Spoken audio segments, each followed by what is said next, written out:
EBM Scholars, karibu sana, karibu. Asante sana. Yes. Sasa leo tulisema we have to do an application at least ndio watu waone. Ndio. Wajue the procedures, everything from start mpaka mwisho mpaka Exactly. the confirmation number. Exactly. Watu wajue kuanzia mwanzo ni vipi mpaka kufika mwisho. Yes. Lakini vile kujua kwenye application ile pale, ile form, yale maswali yanamaanisha nini kwa haraka. Okay. So unaweza maybe to recap kidogo about the green card then uingie kwa the application. Sawa. Sasa kwa watu ambao hawafahamu, tupo katika msimu tunaosema ni kwamba ni wa kuomba bahati nasibu ya kuwa mkazi wa kudumu wa Marekani, yaani green card lottery. Green card lottery ni nini? Kama nilivyosema, ni bahati nasibu ya mtu kupewa green card. Green card ni jina maalum kwa niaba ya permanent residence status ya Marekani. Ni Marekani pekee, nchi moja duniani yenye utaratibu wa kutoa permanent residence status kwa kupitia njia ya lottery system ambao ni bahati nasibu. Na inachezeshwa kila mwaka kuanzia mwezi wa 10 mwanzoni mpaka mwezi wa 11. Green card lottery tunaifanya sasa hivi imeanza tarehe 6 siku ya Jumatano mwezi wa 10 Oktoba mpaka siku ya Jumanne Novemba 9 mwaka huu 2021. Kwa tunafanya ni application, tunasema ni DV 2023. Maana yake ni kwamba mwaka wa kifedha au mwaka wa kiserikali fiscal year kwa serikali ya Marekani unaanza Oktoba 1. Kwa hiyo application sasa hivi tuko mwaka 2021, lakini kiserikali tayari ni mwaka 2022. Kwa application inavyoanza, tuna apply mwezi wa 10 mpaka mwezi wa 11. Matokeo ya wanaocheza mwaka huu yatatoka mwezi wa 5 tarehe 7 mwaka 2022, na washindi wataanza kufanya interview kuanzia tarehe 1 Oktoba mwaka 2022 mpaka tarehe 30 mwezi Septemba mwaka 2023. Vigezo vya kuomba, cha kwanza ni nchi unayotoka au nchi uliozaliwa.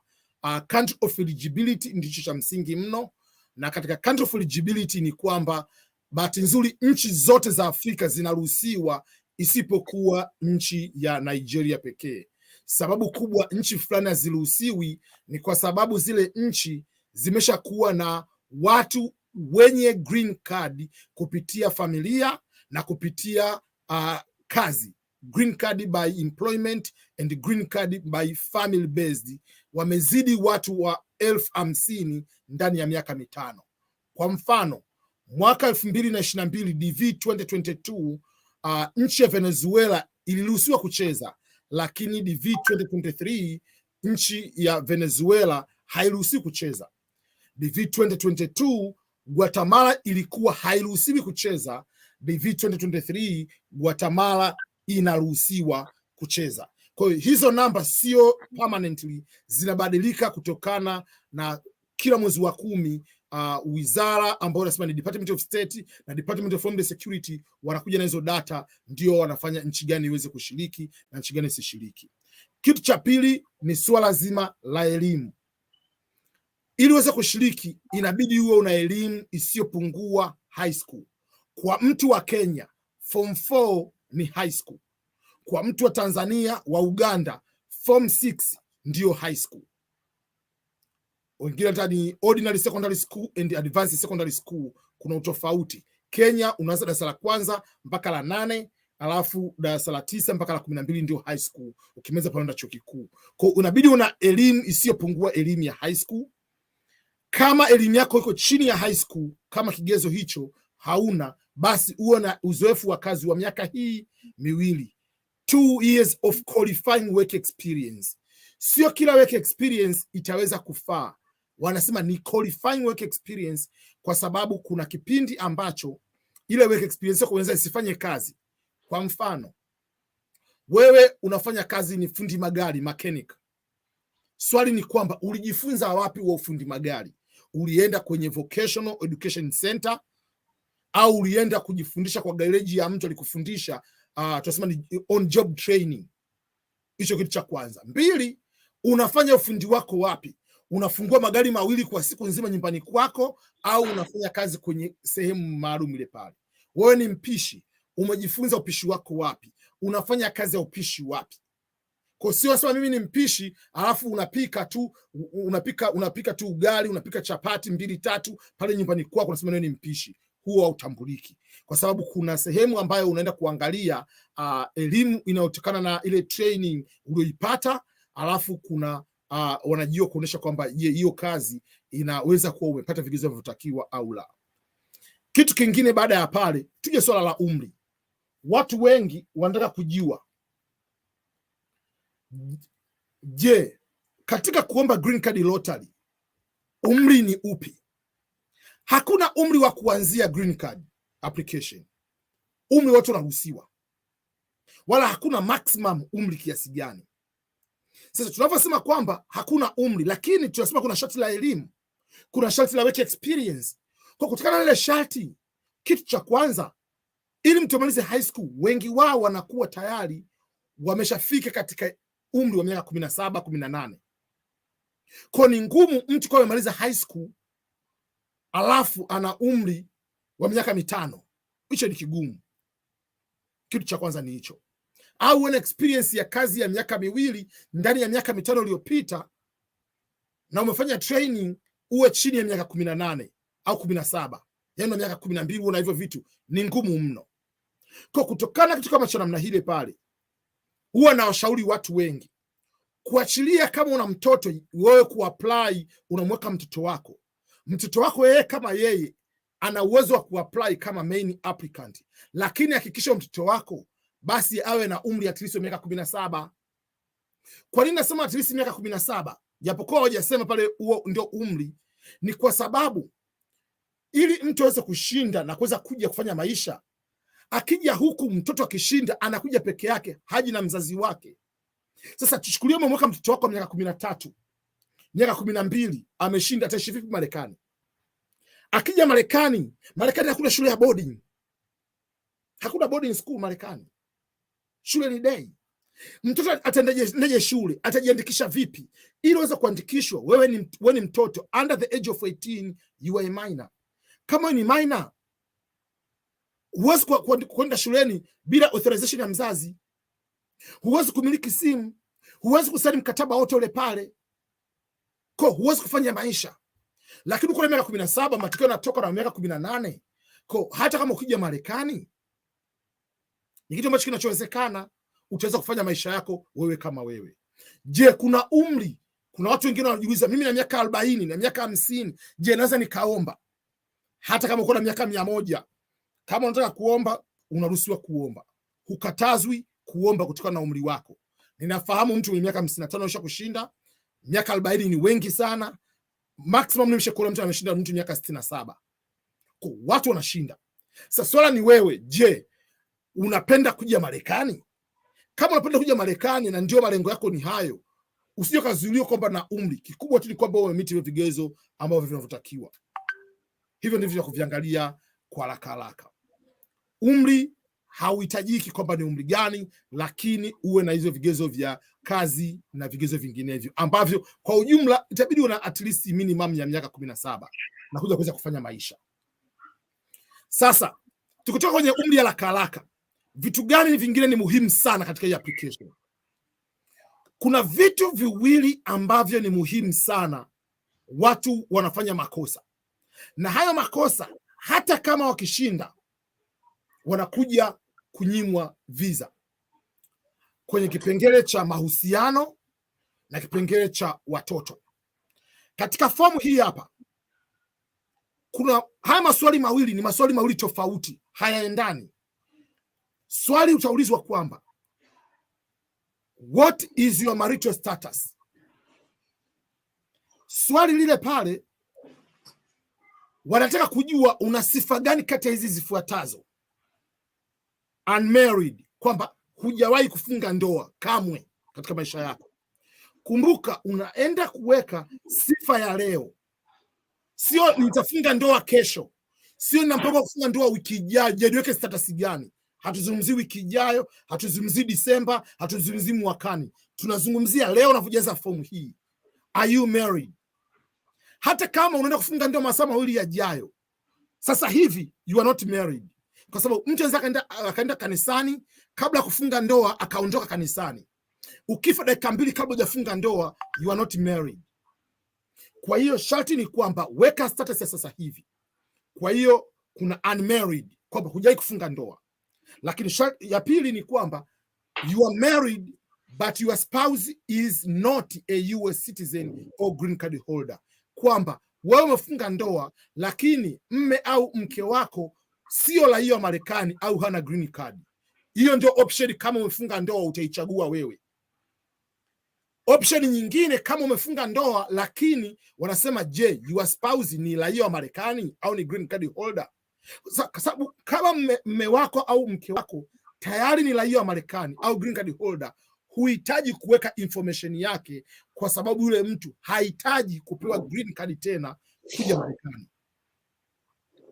Kwa hiyo ukisema kwamba mimi nimefunga ndoa, I'm married, itakuja information za kuweka kwa spouse, na hizo information lazima uweke jina lake, gender, jinsia, tarehe ya kuzaliwa, mahali alipozaliwa na picha yake. Haihitajiki passport unapo apply kumweka mwenza wako, unapomweka dependent au derivative, unapomweka spouse na tutaona unakuja kumweka mtoto, hakuna sharti la passport. Sharti la passport inatumika kama wewe ukienda kuapply kama main applicant. Alafu kuna watu wengine sasa katika ndoa ameishi na mwanamke, mke na mwanaume wanaishi pamoja, wamefanya traditional marriage, hawana cheti cha ndoa, nyie bado ni husband and wife, uta apply kama married.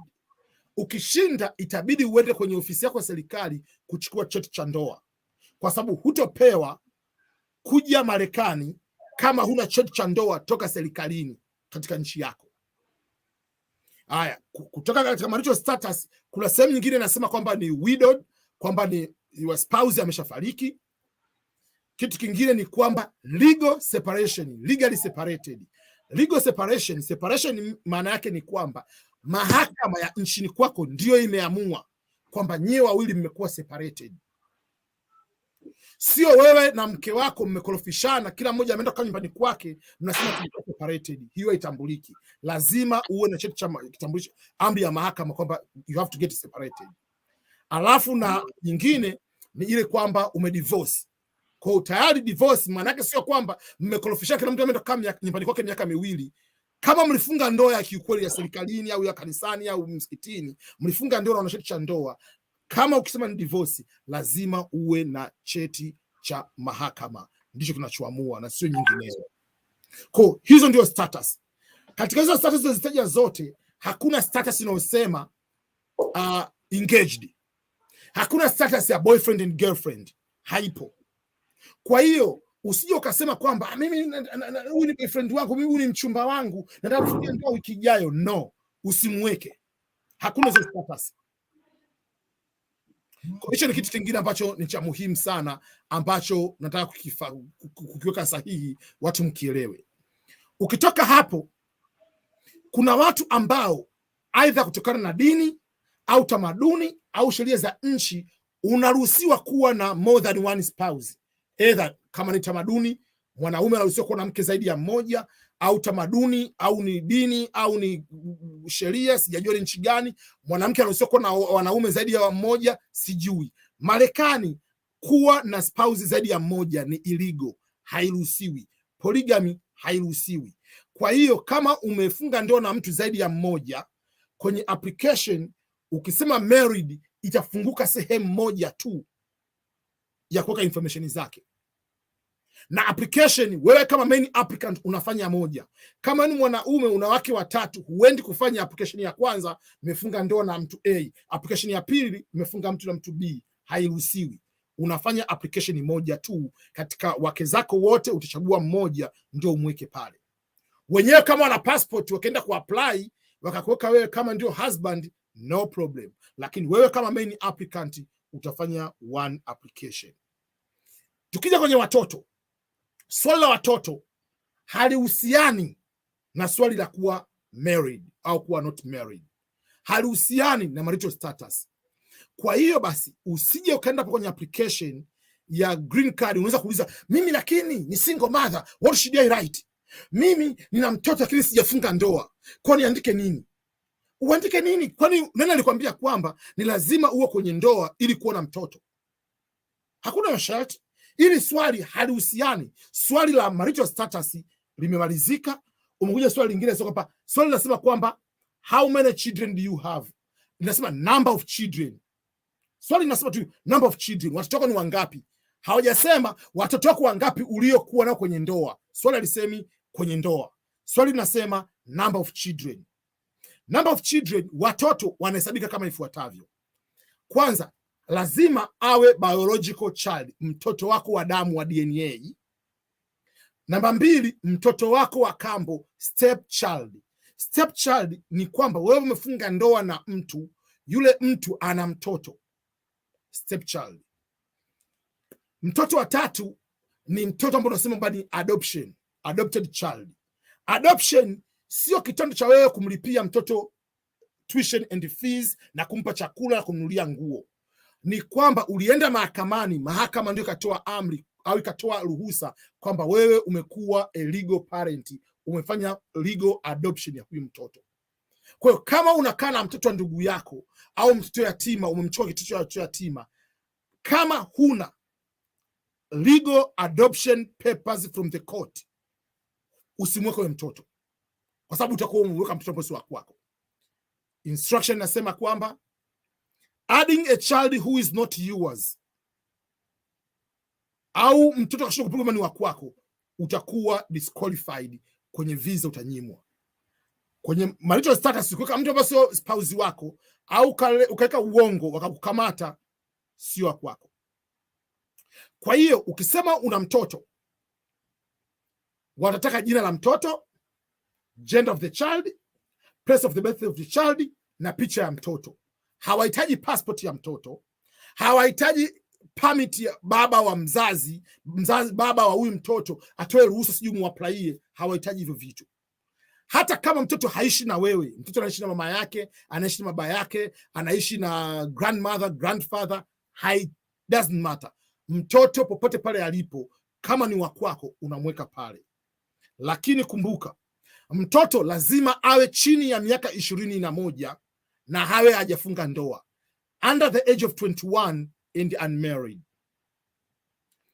Maana yake ni kwamba ukienda kwenye application form ukaweka tarehe ya kuzaliwa ya mtoto, kama ile tarehe mpaka kufikia tarehe siku unayoomba ikawa imeshafika miaka 21, itakwambia huyu mtoto haruhusiwi kuingizwa humu ndani kwa sababu tarehe kashafikisha miaka 21.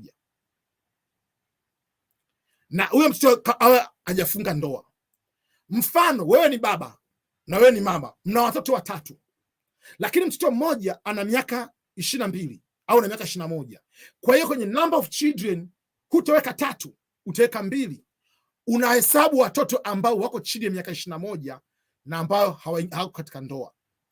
Kama una watoto 3, mmoja tayari na miaka 21, mwingine yuko chini ya miaka 21 hajafunga ndoa, mwingine yuko chini ya miaka 21 sema na miaka 20 au 19 kafunga ndoa. Kwa hiyo hapo utahesabu una mtoto mmoja. Utahesabu yule mtoto ambaye yuko chini ya miaka 21 na bado hajafunga ndoa. Hiyo ndio number of children. Watu gani unahesabika? Sasa swali kuhusiana na mtoto. Mimi nina mtoto ana miaka 20 sasa hivi. Nikiapply leo mpaka matokeo yatoke mwaka kesho, mpaka muda kuja Marekani, tayari tutakuwa tumeshafikia miaka 21. Sheria inasemaje hapo? Je, mtoto huyu ataruhusiwa kuja Marekani wakati tayari ana miaka 21 wakati wa kuomba visa? Swali ndio ataruhusiwa, kwa sababu tarehe ya kuapply green card lottery mtoto yule alikuwa yuko chini ya miaka 21. Hivyo anaruhusiwa kuendelea kuwa processed kama under the age of 21 unmarried. Swali lingine kuhusiana na mtoto. Inakuwaje kama mtoto wangu ana mtoto Je, mimi kama mzazi naweza nikamweka yule mtoto wa mtoto wangu, yani grandchild? Huwezi kumweka grandchild kwenye application yako. Unaambiwa weka mtoto wako ambaye yuko chini ya miaka 21. Yule mtoto akija, ukishinda utakuja naye Marekani, wewe utakuja na mtoto wako. Akifika Marekani akishapata green card, huyo hapo ataenda kumsponsor mtoto wake. Hii sio sponsorship ya grandchildren. Kwa hiyo nataka kuonesha utofauti kwamba kuna situations za namna ile pale. Usije kaweka grandchild, itaonekana umedanganya, utanyimwa green card kwa sababu umefanya kosa la wema wako kusema ngoja nimweke grandchild katika application. Kwa hiyo ni sharti muhimu sana kuhakikisha kwamba unaweka mtoto wa kwako na unaweka correct marital status. Tukitoka hapo, twende kwenye kipengele kingine. Kipengele cha passport, hati ya kusafiria. Nimeshazungumza kuna passport kama ni sharti mojawapo. Unapoomba green card lottery, hili ni sharti jipya, lazima uwe una passport. Usipokuwa huna passport, usiombe. Kuna passport za aina mbili. Kuna passport tunasema ni passport book kama kitabu cha passport, alafu kuna passport kama kikaratasi inayoitwa temporary permit au temporary passport. Nimeshazungumza mara kwa mara kwamba iwe passport ya kitabu au temporary passport, zote ni hati za kusafiria, zote ni passport. Utofauti wake wa nini haraka haraka na ufanano wake ni upi? Zote ni document zilizotolewa na serikali ya nchi yako kusafiri. Watu wa East Africa, temporary passport ukiomba unapewa ndani ya siku hizi 2 maximum, na process ya kuiomba ni rahisi mno.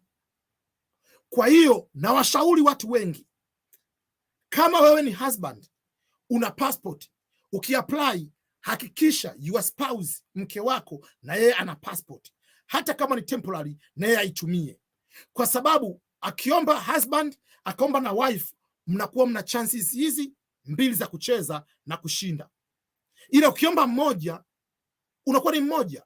Ndio maana tunasema kwamba mtu ambaye yuko married ana higher chances ya kushinda.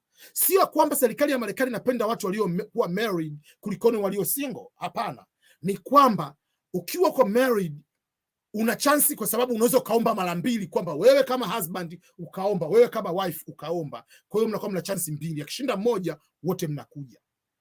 Na kama una mtoto na miaka 17, 18 na yeye muombe hiyo passport, omba passport kwamba purpose of the travel, nataka kwenda Tanzania, mimi Mtanzania nataka kwenda Uganda, Mganda nataka kwenda Kenya, watakupa hiyo passport. Lakini passport ile ina expire baada ya mwaka huu mmoja. Itakuwaje? Kwa sababu watu wanasema kwamba mimi passport yangu ina expire kesho, ina expire mwezi ujao, ina expire mwaka kesho, nifanye nini? As long as that passport is not expired on the day of application, that's what matters. Kama ile hati ya kusafiria leo hii ninavyoomba ipo valid, haija expire, unaruhusiwa kuitumia. Kama ina expire kesho, hakuna tatizo. Kama ina expire mwezi ujao, hakuna tatizo. Kama ukishinda sasa, huo umetumia passport ya karatasi au ya kitabu ambayo inaenda kuexpire, inakaribia kuexpire, ni kwamba ukishinda itabidi uje upate passport mpya. Na ukijaza ile form ya visa ambayo tunaita ni DS-260 immigrant visa form, utatumia passport mpya.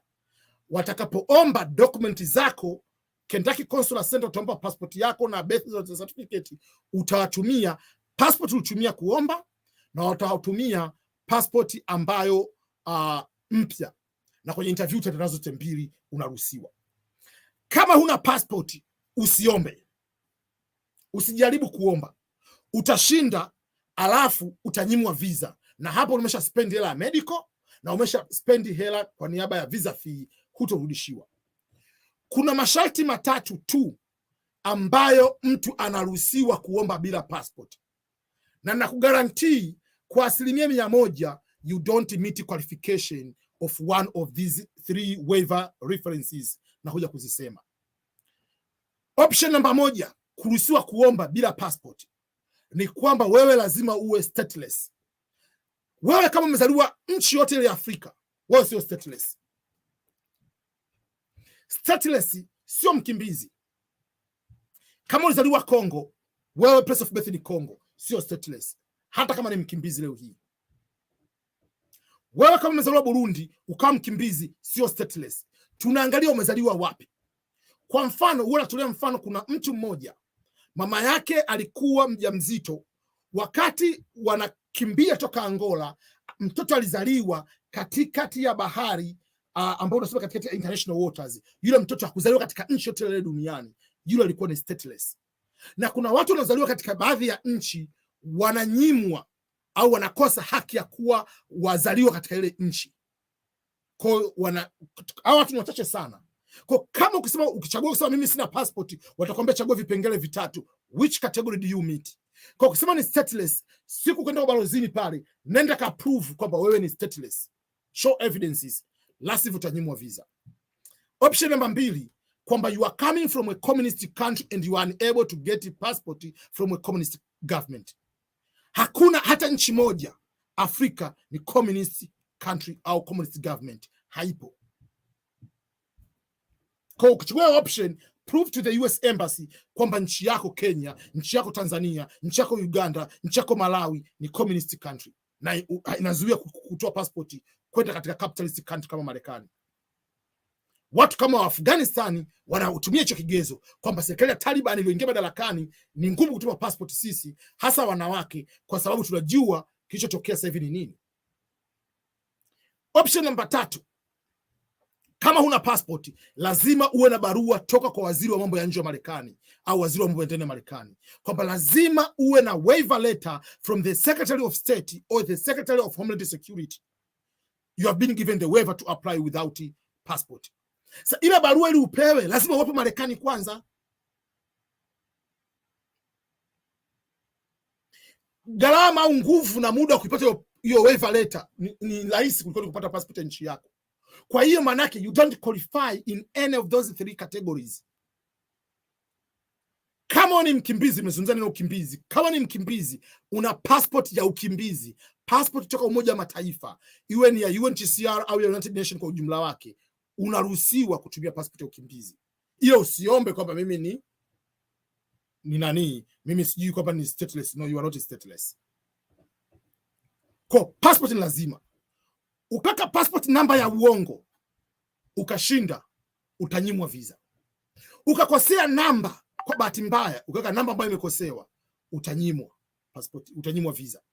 Kwa katika vitu information unaweza kukosea, kosea hata jina lako, usikosee namba ya passport yako. Usiweke passport ambayo imesha expire. Kosa kubwa sana. Utanyimwa visa. You must use a valid passport. Swala kuuliza kwamba, je, passport zile za zamani kama ni mtu wa East Africa zinatumika kutumika? Tanzania huruhusiwi kutumia ile passport ya zamani ya kijani. Kenya nimesikia, sina uhakika wa 100%. Kenya kwamba kutokana na pandemic wameongeza muda wa kutumia zile passport zao zamani. Kwa kama wameruhusu, fuatia kwenye immigration yenu, kama wameruhusu na passport zamani lakini haija expire, unaruhusiwa kuitumia. Lakini passport inayotakiwa ni ile ya East Africa ambayo tunasema ni ya East Africa kama ni mtu wa East Africa. Na kama passport ime expire usitumie. Temporary passport kwa Tanzania inakuwa na letters na numbers moja kwa moja. Kwa Kenya temporary passport inaanza na neno TP alafu inakuja letters na numbers. Usiweke ile neno TP kwa sababu ile TP ni just kifupisho tu cha kusema ni temporary permit kwa upande wa Kenya. Kwa hicho ni kitu kingine ambacho unabidi ukifahamu kwenye application na passport. Watu wengine, sasa mimi sina passport lakini mke wangu ana passport. Can I use the passport of my wife? No, you can't. Wewe unaweza kutumia passport ya mke wako kwenda kupanda ndege na visa kwa kwenye passport ya mke wako? Haiwezekaniki. Lazima passport iwe ya kwako, iwe valid and expired. Hicho ni kitu cha msingi ambacho lazima uhakikishe unacho. Huna passport usiombe, itakuja kukukosti vibaya mno. Ninafahamu watu ambao waliomba kwa passport imesha expire wamenyimwa visa, Ninafahamu watu ambao waliomba kwa kutumia I don't have the passport kwa sababu nimeshindwa kupata passport kwa sababu sikuwa kulikuwa kuna corona au sikuwa kuna sikuwa kwamba ni ngumu kupata passport katika nchi yangu au nilikuwa sina hela. Hawaangalii sababu zote. Kwa hivyo vitu vyote haviangaliwi. Kwa kama kuna passport, don't apply. Passport ni muhimu mno. Nikitoka kwenye passport, kigezo kingine cha haraka, kigezo cha picha. Nieleze kiundani kigezo cha picha. Utakapo kwenda ku apply, kuna kigezo cha picha. Ngoja nichukue picha moja hapa niwaonesheni. Hii picha ni picha ya mtoto wangu. Picha hii hapa ina makosa kadhaa. Kosa la kwanza, iko printed obvious. Hutakiwi kuprinti picha yako. Kosa la pili na kubwa sana, picha hii ina rangi ya blue kama background. So utakapoenda ku apply green card lottery, ni kwamba ile picha ambayo unaenda kuitumia wana uwezo wa kufyeka kabisa moja kwa moja, kwamba ukiapply kuna hatua ya kwanza wanaenda kuwachuja watu waliopata vigezo. Lakini kigezo kimoja hapo, watu wengine wanaondolewa pale pale kwenye baada ya deadline, wanaweza kuchujwa watu moja hapo makosa ya picha. Ukiweka background ya blue, picha itaenda through, it will go through application, lakini hutaruhusiwa kuingia kwenye ile selection process. Kosa lingine, kuanzia mwaka 2018 mpaka sasa hivi kuna watu wengi wana ugonjwa wa macho, hata kama akivua miwani hawezi kuona. Ukivaa miwani, game over, wamekufyeka, hawaangalii. Kosa lingine, ukitumia picha ulio apply green card lottery ya mwaka jana au ya mwaka juzi, wamekufyeka. Nafahamu kwamba kuna watu ambao wamekushinda. Mtoto wa dada yangu nilimwapplyia, alishinda kwa kutumia picha mwaka uliopita, lakini ni bahati yake. Ila kwenye instruction number 8 kuhusiana na picha mojawapo, do not use the photo you have used in the previous diversity visa lottery. Sharti lingine kwenye picha utakayopiga isiwe na kivuli, shadow. Picha hata kama ikiwa sahihi, ukaiupload hivi ubavu, umekosa. Picha ukaangalia pembeni, wamefyeka. Lazima uangalie straight to the camera. Usiangalie hivi, usiangalie pembeni, lazima uangalie kamera. Kitu kingine, usivae kofia, usifunge vitu kichwani. Uniform unavaa kama tu ni vazi lako la kidini, na lazima unakuwa unavaa hivyo katika maisha yako. Sio unavaa leo kwa sababu ni Ijumaa basi siku nyingine uvai. Kwa kama unavaa hijabu, hakikisha unavaa hijabu, sio ile hijabu ambayo ina cover kila kitu, inabakiza macho. Lazima uonekanike uso wako. Usivae uniform kama ni doctor, usivae uniform kama wewe sijui ni mwanasheria, kwamba ukadhani watakupa hiyo hapo kwa sababu ni mwanasheria. Uzito wa picha, kwa sababu ile picha ni digital, usiprint ile picha. Uzito wa picha usizidi kilobytes 240. Advantage ya ile pale ni kwamba picha ikizidi, tuambiwe picha imezidi, huwezi ku-upload. Ila vigezo vingine, ukiweka picha umevaa miwani, haitakwambia picha yako umevaa miwani. Watakufyeka tu. Itaenda lakini utopata. Kwa ukitaka kujiuliza kwa nini imekosa, kuna watu wengi sana wanachujwa kupitia picha. Picha lazima iwe na 600 times 600 pixels. Ikiwa tofauti, umekosa. Kwa hivyo ni vitu vichache vya haraka katika picha. Watu wengine wanataka kujua, je, hiyo picha naweza kuipiga kwa kutumia simu au lazima nitumie kamera? Issue sio device gani unayotumia kupiga. Issue ni quality ya ile picha. Kwa sababu unaweza kutumia kamera ile, kamera yenyewe umenunua $200 au $300 ndio kamera yako. Lakini sasa Mtu mwingine ana iPhone 13 Pro Max ambayo thamani yake ni zaidi ya $1,500. Kamera ipi ni nzuri sasa hapo? Kamera ya simu ya iPhone au mwenye Samsung latest version itakuwa ni kali. Kwa point sio ni device gani. Point ni kwamba ile device unayotumia ina quality kiasi gani kuweza kutoa picha nzuri. Kwa hiyo unaweza kutumia simu, ndio. Unaweza kutumia kamera, ndio. Unaweza kutumia tablet, ndio. Ukitumia iPad, the latest version iPad ni best kuliko ni kamera nyingi. Kwa hiyo issue sio device. Njia rahisi ya kupiga picha ni kwamba ukisimama hivi, ukienda kusimama ndio kupiga picha, hakikisha anayepiga picha asiwe karibu sana na wewe. Hakikisha anakuwa at least 4 toka mbali na wewe. Akipiga picha ya kwanza, hakikisha juu ya kichwa chako kuna space, ubavu wako kuna space, ili ukishapiga ile picha uweze kwenda kufanya ile cropping iweze kuenea katika vipimo. Ili ukipiga picha mtu yuko jirani na wewe, tuchukulie mfano, ngoja tupate mfano mmoja mdogo. Wewe ndio huyu hapa. Alafu unaweka picha, unapiga picha kanabaki kaeneo kana namna hii hapa. Unaona kaeneo kana kabaki hapa. Kwa kama kanabaki kama eneo namna hii hapa, huwezi, kama kuna space kadogo kama hii hapa, huwezi kuedit chochote kile pale. Ukiedit utajikuta umekata ibaki kichwa tu ndio kwenye ile pale. Lakini ukisema kwamba nipige picha iwe kama namna hii hapa, wewe ndio umesimama hapo, alafu kuna hii space jirani yako, hiyo yote imebaki pembeni, inakuwa ni rahisi wewe kwenda kufanya editing. Kwa kuja kucrop itakuja kutoka vizuri bila tatizo lolote lile pale. Nitaonyesheni kwenye kompyuta, lakini nataka tukuonyesheni kwa haraka tu ni kwamba hivyo ni vitu vya msingi sana katika kupiga picha.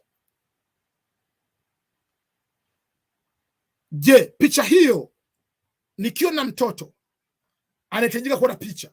Yes, lazima ina picha yenye vigezo sawa kama na vya muumbaji mwenyewe. Your spouse, mke au mme, lazima awe na vigezo sawa vya picha kama ya kwako. Mtoto hata kama akiwa na siku moja, lazima uwe na picha yake, lazima pale. Huwa kuna watu wanauliza swali, je, mimi my spouse, mke wangu ni mjamzito, nitawekaje namba ya watoto? 0.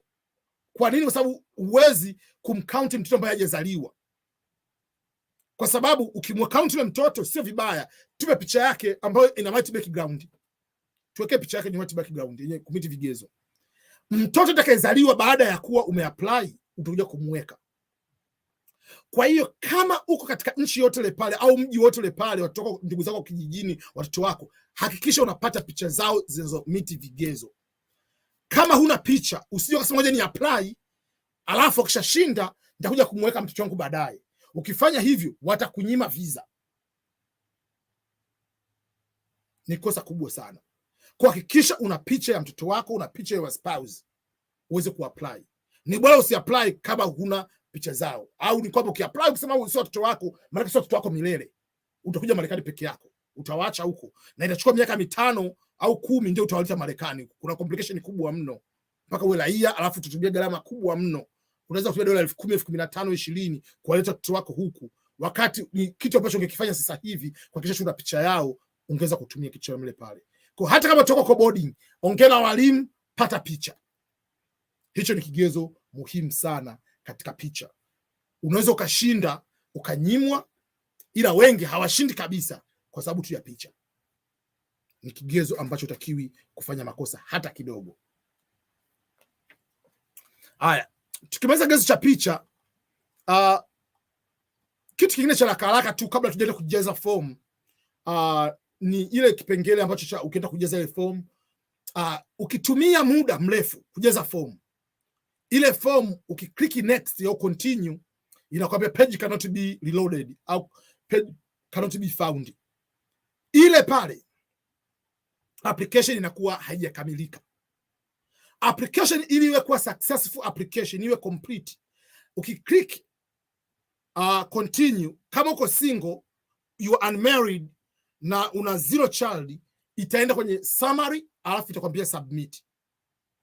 Kama una spouse au una watoto, ukiklik continue, itaenda next page, itakuwa page ya derivative. Kama una mtoto mmoja itakuja just one child. Kama watoto wawili itakwambia child number 1, child number 2, utajaza pale, alafu utaweza kusubmit. Ukisubmit, kwa unachotaka kufanya, hakikisha unajaza ile form kwa haraka. Sio kwa haraka mpaka unasahau, kwa speed ya kawaida.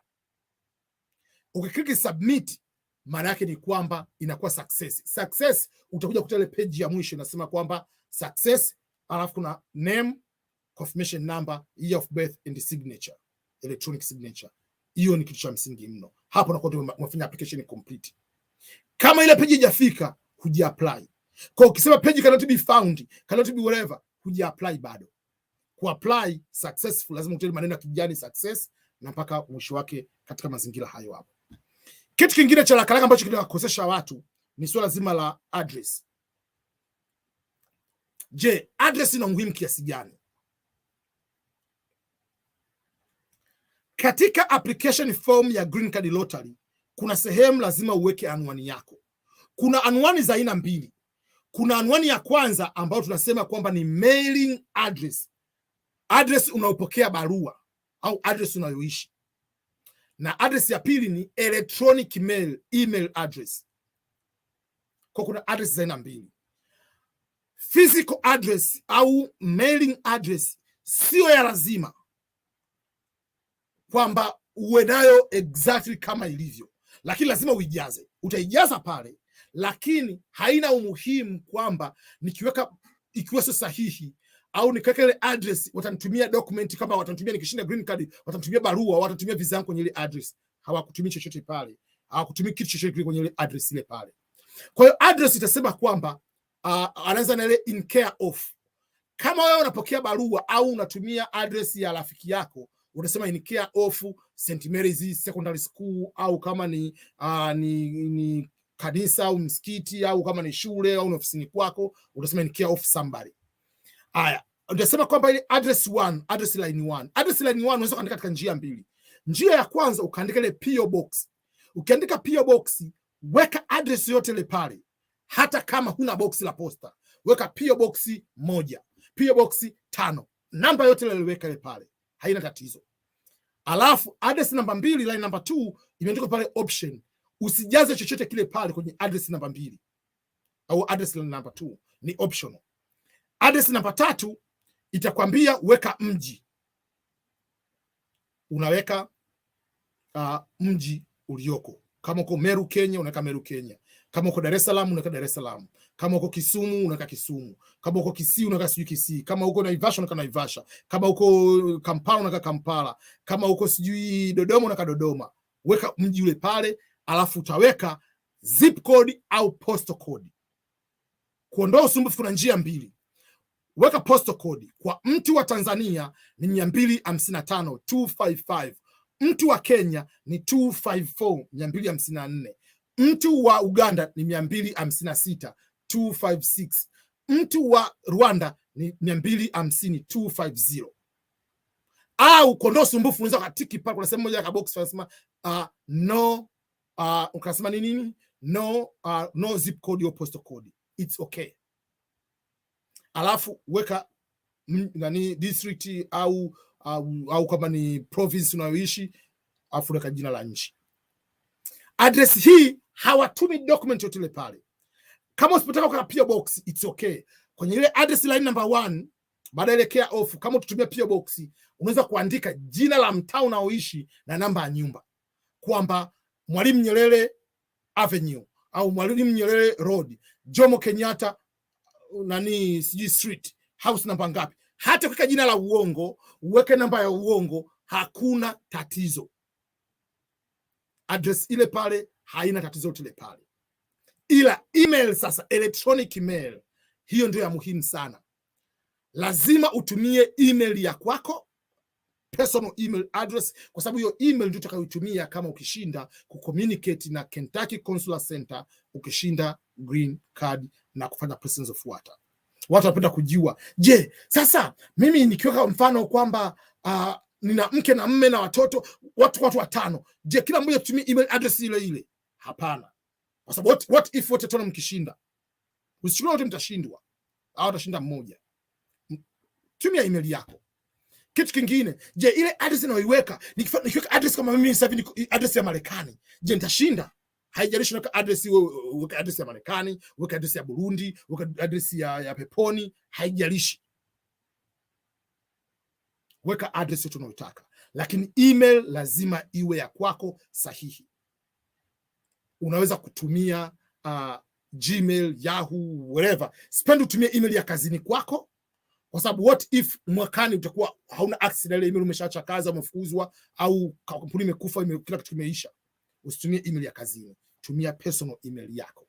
Hiyo itakusaidia kwa kiasi kubwa mno. Electronic mail versus the physical mailing address. Hivyo ni vitu vya msingi vitofautisha. Haya. Kitu kingine, je, katika kujaza green card lottery, ninajaza green card lottery kwa kutumia herufi kubwa au herufi ndogo? Usichake kwa sababu inaonekana swali la kijinga, lakini hili swali na kugarantii kila ninapokuwa live ninauliza hilo swali. Je, sasa hapa natumia capital letters, small letters? Na je, mimi kama jina langu lina herufi za Kiarabu au zina zile apostrophe, majina kama ya Kiarabu au ya Kichina, nitaandika herufi za Kichina au herufi gani? Kwanza kumbuka, lazima itumike alfabeti za Kiingereza, alfabeti 26. Cause kama unatumia keyboard yenye maneno ya Kiarabu au maneno ya Kichina, si maneno ya Kijapani, hayatambuliki. Lazima uweke English alphabet. Kuandika email, kuandika form yote ile pale ni jukumu lako au mapenzi yako, utumie herufi ndogo au utumie herufi kubwa. Mimi kama mimi huwa napojaza ile form napenda kutumia herufi kubwa. Kwa nini napenda kutumia herufi kubwa? Inakuwa ni rahisi kuona kama nimekosea, na hasa kama nimekosea kwenye mfano kama vile email address. Kwa sababu ilikuwa capital letters inakuwa ni neno kubwa, inakuwa ni rahisi kutofautisha kati ya I na moja, kutofautisha kati ya I na L. L ilikuwa na herufi ndogo na I vinataka kufanana. Kwa hiyo mimi ninachokifanya napenda kutumia herufi kubwa ili kutofautisha vitu. Kama napenda kutumia herufi ndogo, hakuna tatizo. Mimi natumia mbinu ninayotumia mimi kama mimi. Wewe utaangalia unayofanya ipi utatumia. Ila hakuna ulazima kwamba lazima utumie capital letters au utumie small letters. Kikubwa tu hakikisha kwamba hukosei jina lako, spelling zako, ukosei kujaza kwenye email, unaweka email ya mtu mwingine, au unakosea namba, au email unaandika ya uongo, au umekosea, kwa sababu itakuja kukusumbua sana baadaye. Haya, tuendelee. Katika lottery maswali mengine natija na hapa napitia yale muhimu mwisho kabla sina kujaza form.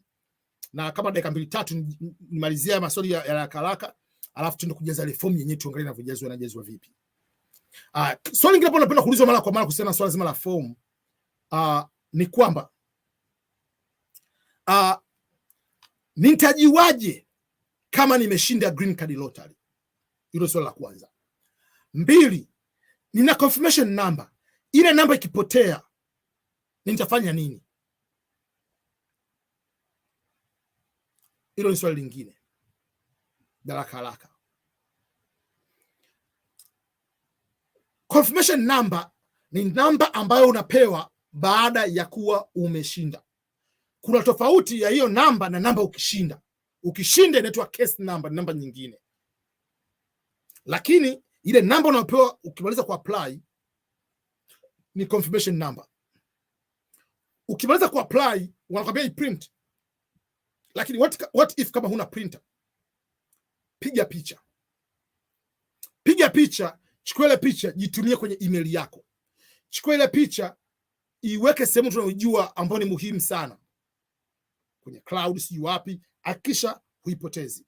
Kwa sababu kujua kama umeshinda green card lottery, utatumia confirmation number kwenda kuangalia matokeo. Kwa DV 2023 matokeo yanatoka tarehe 7 mwezi wa 5 mwaka 2022. Ndio matokeo yanatoka. Kwa hiyo namba hiyo usipoteze. Na kujua kama umeshinda, utakwenda kuangalia matokeo kwenye website ambalo tumia kuomba, na website ya kuombea ni www.dvprogram.state.gov.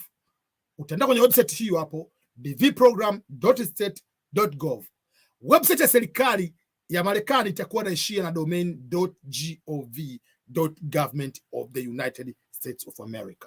Utaenda pale, ukifika pale utaenda kuapply. Ukisha apply mwezi wa 5, ukienda sasa kutumia confirmation number haitokubali.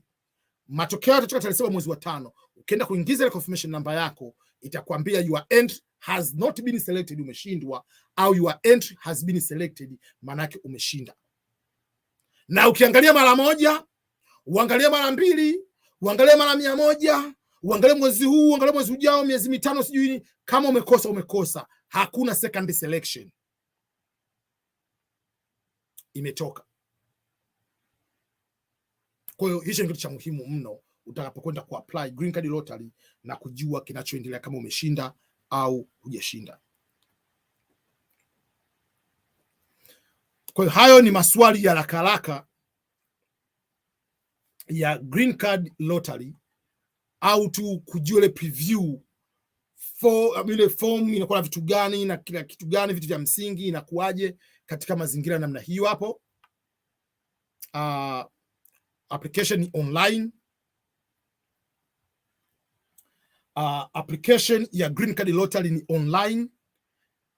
Swali napenda kuulizwa mara kwa mara, je, sasa EBM wewe uko Marekani, naomba ni apply. Ukiniapply huko mimi nitashinda. Swali ni kwamba, je, mtu unaweza kushinda green card lottery kwa sababu tuko Marekani wakati wa kuomba, au sehemu uliyopo wakati wa kuomba, au mtu anajaza ile fomu anaweza kukusaidia kwamba walioko Marekani, walioko Ulaya, walioko nchi fulani wakijaza zile fomu ndio wanashinda? Sio kweli. Haijalishi uko wapi wakati wa kuapply green card lottery. Sehemu unayoishi au sehemu muombaji alipo haina athari yoyote ile pale. Haikupi advantage, haikupi benefit kuliko mtu mwingine. Wewe ukiwa uko Marekani ukajaza form, lakini applicant kwa Afrika, au uko hapa Marekani na ukaapply, unaishi Marekani, kama wewe ni Mtanzania au wewe ni Mkenya au wewe ni Mganda, utaendelea kuwa Mkenya au kuwa Mganda katika application ya green card lottery. Na hata ukishinda, namba yako itakuwa ni mwaka wa DV lottery, kama DV 2021, DV 2022, DV 2023 AF, kwamba wewe unatoka region ya Africa. Kwa haijalishi unaishi wapi, you are African as a place of birth, as one region.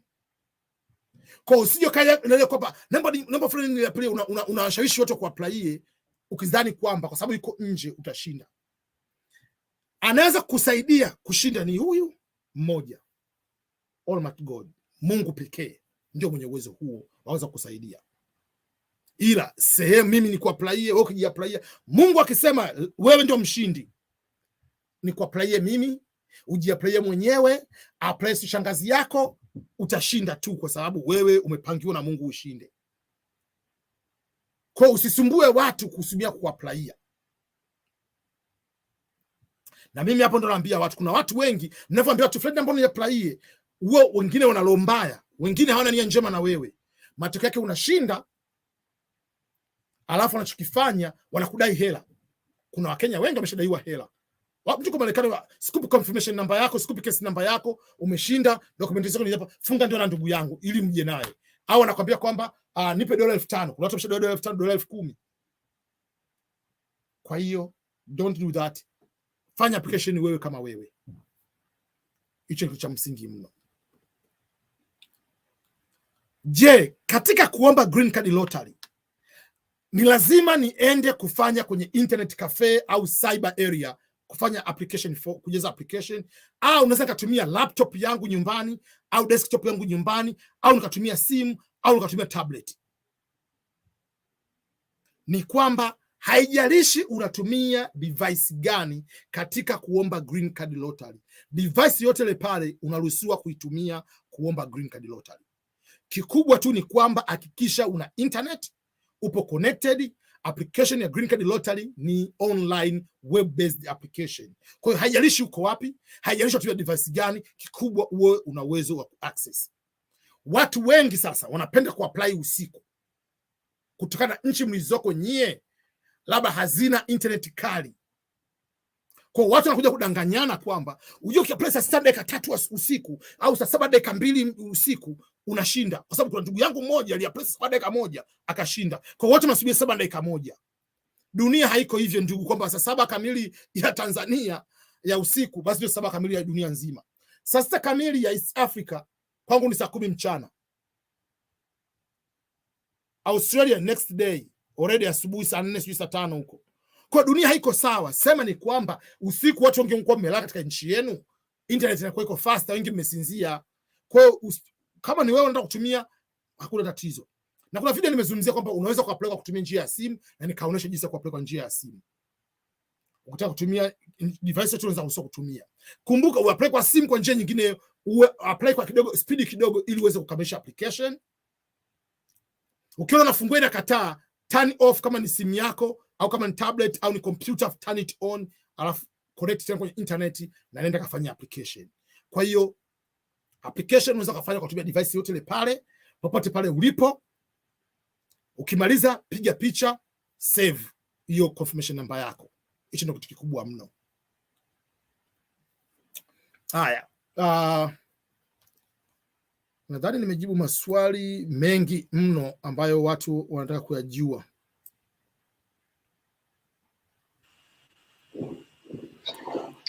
Yes, sasa tunaweza enda kwa the application. Okay. Haya, sasa ngoja ni share screen.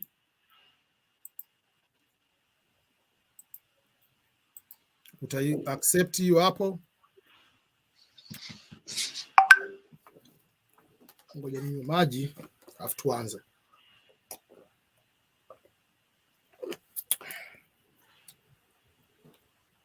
Okay. Sasa application ya Green Card Lottery tunaanza na website. Application ni moja tu. Website ni moja. Usije katapeliwa. Ngoja nionyeshe mfano.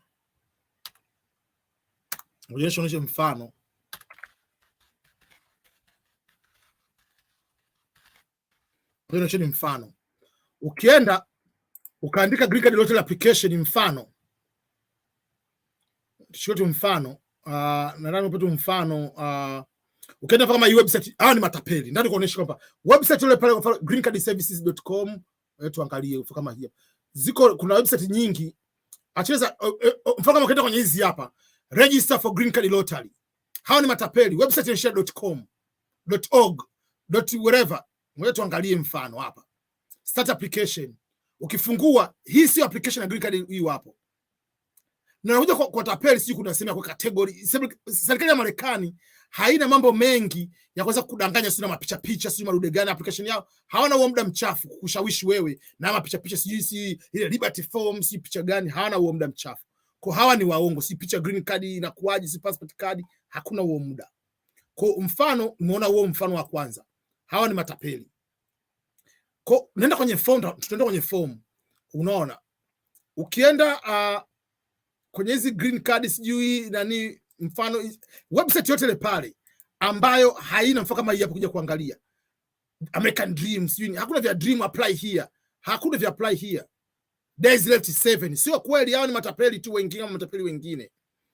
Green Card Lottery website tunaona wenyewe ilivyo serikali ya Marekani.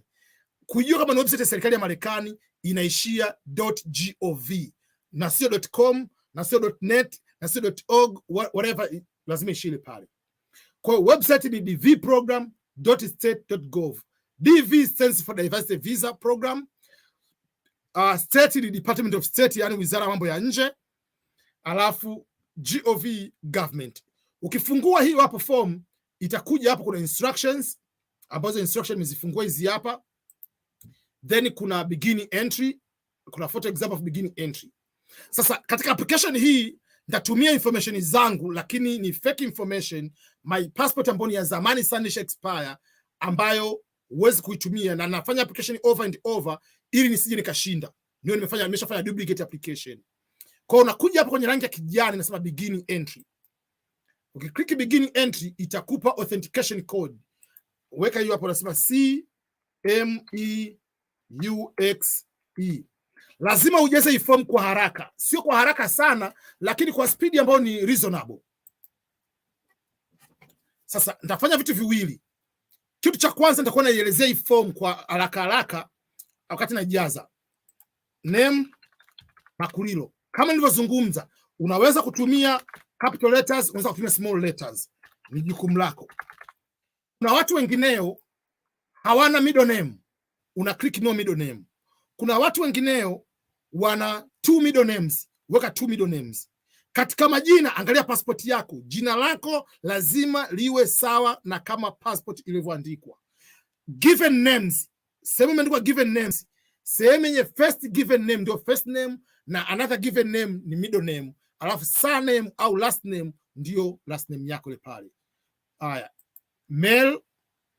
Kumbuka tarehe ya kuzaliwa huwa unaanza na mwezi, ndio Marekani wanavyofanya.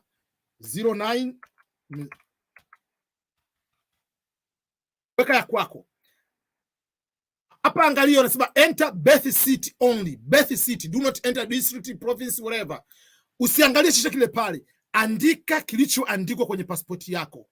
Pasipoti yako ikisema kwamba umezaliwa Kigoma, weka Kigoma. Ikisema kwamba umezaliwa Dar es Salaam, put Dar es Salaam. Kama imesema umezaliwa Mwanza, weka Mwanza. Ukisema umezaliwa mji gani, put that way. Oh, sorry. Okay, sijachagua hapa. Okay. Kwa hiyo nimeweka kama Dar es Salaam. Haya, country of birth. Country of birth, hakikisha nchi unayoweka pale ni sahihi. Watu wengi wanafanya makosa, kuna drop down menu anaenda kwa haraka. Hasa kwa kutumia simu.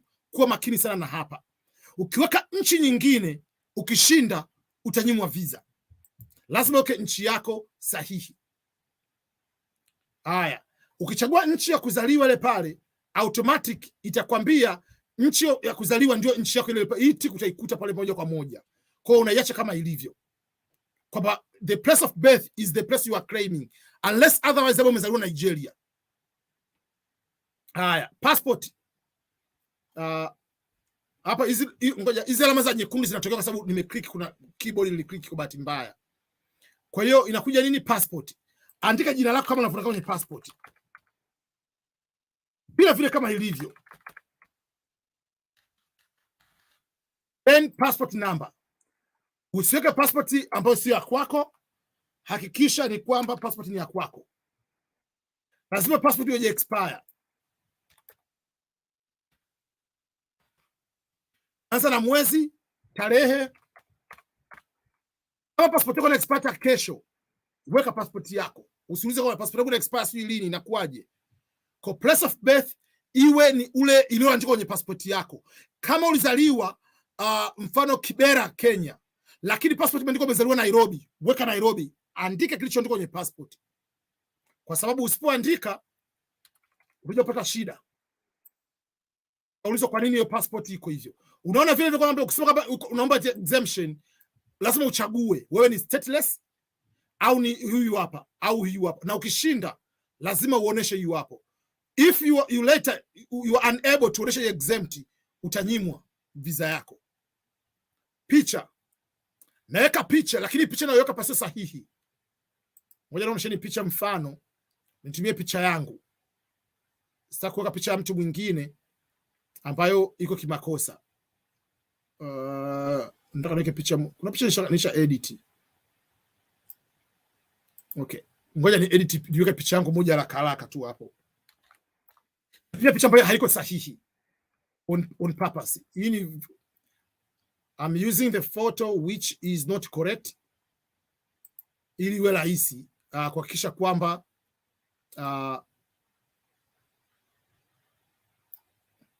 natumia picha ambayo haiko sahihi, background ni tofauti. I'm using a wrong photo. Sitaki kushinda. Kwa unatumia kama natumia picha ambayo haiko sahihi. It's not a correct photo, so I'm just using it just in case. I don't want to win, so I'm using a wrong photo.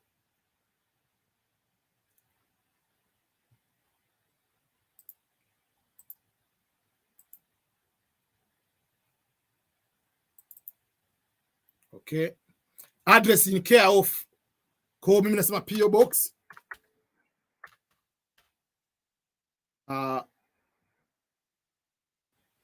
Namba yote ile pale au PO Box 17.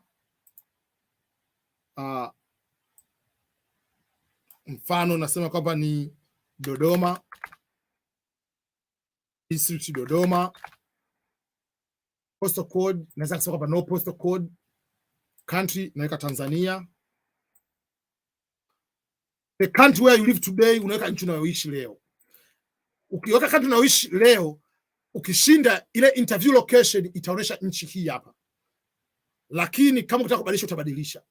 Namba ya simu ni optional, iachane nayo. Naweka email ya uongo. Sitaki kuweka email ya ukweli. Hiyo sio email yangu. Education, kama uko shule ya msingi, ulishia shule ya msingi unaweka hiyo hapo. Kama ulienda high school kumaliza, unaweka high school no degree. High school degree maana yake ulimaliza high school. Vocational maana yake ukumaliza high school, ulimaliza high school ukaenda vocational school. Some university courses maana yake ni sasa hivi unasoma chuo kikuu hujamaliza. University degree maana umemaliza degree. Some graduate courses maana unasoma masters. Masters degree umeshamaliza. Some doctorate level courses maana unasoma doctorate. Hiyo hapo. Kwa tuseme kama huyu mtu amemaliza high school, unaweka high school hapo. Alafu to apply hapo kwa hiyo masomo. Yeah. Wale wako na diploma kutoka tuseme kama huko Kenya kuna polytechnics. Yes. Na kuna institute pia. Yeah. Mtu akiwa na diploma anajaza wapi? Sasa swali la kwanza muulizo mtu alivyosoma ile diploma alimaliza kwanza high school au hakumaliza high school? Alimaliza high school. Kama alimaliza high school, chagua high school education. Kimarekani maana neno diploma ni ile certificate. Maana neno diploma kwa Marekani hakuna level ya diploma. High school ni higher level kuliko ni diploma Kimarekani. Japokuwa Kiafrika ukimaliza high school unaenda diploma. Lakini ukisema vocational, disadvantage ni kwamba itabidi uprove kwa kutumia work experience na sio high school education. Kwa kuondoa usumbufu, chagua high school kwa sababu high school ni higher kuliko ni vocational. Unaona? Uwezi kuchagua some university course kama umefanya polytechnics. Sio university. Unless others umeingia chuo kikuu kusoma degree, hujamaliza ile degree, either uliacha chuo baada ya semester moja au kwa sasa hivi kwa semester ya kwanza, semester pili hujamaliza shule, ulichagua some university. Haya, tuchukulie kwa mfano huyu mtu ni unmarried. Ukisema unmarried, tuseme number of children, tuweke 0 kwanza. Uone kitakachotokea. Ukiklik next inasema this site cannot be reached. Kwa nini? Kwa sababu nimetumia muda mrefu kujaza hii form. Hicho ndio nataka nikuoneshe kitu cha kwanza. Ikitokea hivi, you haven't applied for the DV lottery. Hujafanya application bado. Kwa hiyo inabidi uende tena kufanya application. Unapoenda kufanya application itabidi utumie speed kidogo. Kwa sababu nilikuwa natoa maelezo mengi ambayo namba unapewa ni namba nyingine hiyo hapo CT. Sasa jaza haraka ili uweze kuona ninavyoenda kujaza, utaenda itakubali. Ni internet yangu tena. Okay. Haya. Okay. Napenda kutumia capital letters mimi. Kwa hiyo kama wewe unataka kutumia small is up to you. Au ngoja niseme hapa no middle name. Sina middle name, tuchukulie mfano.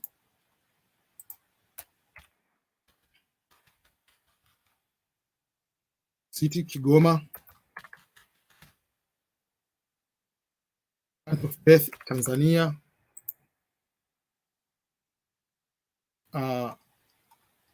Hii hapa nikwambia natokea automatic, country inakuwa ni ile pale. Haya, no middle name naandika kabla nafutika kwenye passport yangu. Passport AB. Hiyo passport imesha expire jamani, sema natumia tu kama kuonesha mfano. Passport yangu ya zamani imesha expire, ambayo is not valid anymore. Kwa nachukulia kwamba naweka point of issue. Okay, picha. Naweka picha.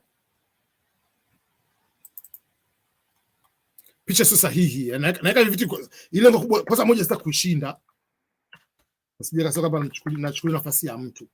Unaweza kaweka hivyo au nikaandika kwamba Jomo Kenyatta Road apart 2 and 2 optional. Unaweza kutoka hapa Nairobi, mfano district Nairobi. Hapo unaweza kaweka hiyo hapo, kaondoa. Kama unasema hapa naishi Kenya, mfano naweka hapo Kenya, country Kenya. Haijaishi wewe na hiyo nchi gani, point hapa naweka address na address yako, country where you live today, sema kama naweka Kenya. Namba ya simu hiyo hapo EB30.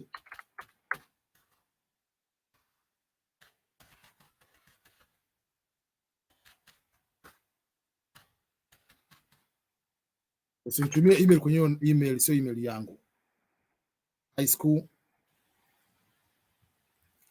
Unmarried. Number of children 0. Continue. Unaona nikisema continue inakupa hizo information tena. Ushauri wangu, piga picha hizo information, screenshot just in case. Kwa sababu sometimes unaweza kujikuta pale kwenye email yako ulikosea kwa email ambayo sio sahihi. Kwa hiyo unabidi ujue. Haya, kwa ukifika hapa una click submit. This is the application. Kwa hiyo ukifika hapa ndio umeapply. Itasema hivyo, itakupa jina lako, alafu confirmation number. Kwa usiandika kwa peni. Sometimes unaweza kutoa kama hii hapa ni O. Ukiandika kwa peni unaweza kuchanganya kati ya O na 0. Unaona 0 inakuwa kidude cha namna hii hapa kama ina kimkato. Sometimes ilikuwa I na 1 kuna tofauti kidogo. Kwa hiyo piga picha alafu jitumie hiyo hapo. Kwa hiyo hii tumeona application ya mtu ambaye ni single, unmarried, no child. Simple, straightforward. Sasa tufanye application nyingine ya mtu ambaye ni married with 1 child. Uone tofauti yake na kuaje. W6AJ. Lengo kubwa ndani kuonesha kwamba information of the spouse. No.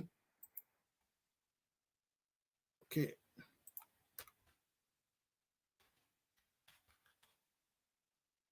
Haya, ngoja niweke Kisumu. Born Kenya. Mfano. Na eligibility hiyo default ni hiyo Kenya inakuwepo hapo. Haya, Makulilo.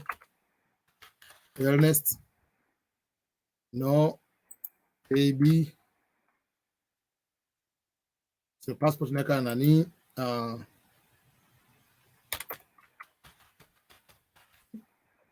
tuseme issued passport naka ya Tanzania. Tulie.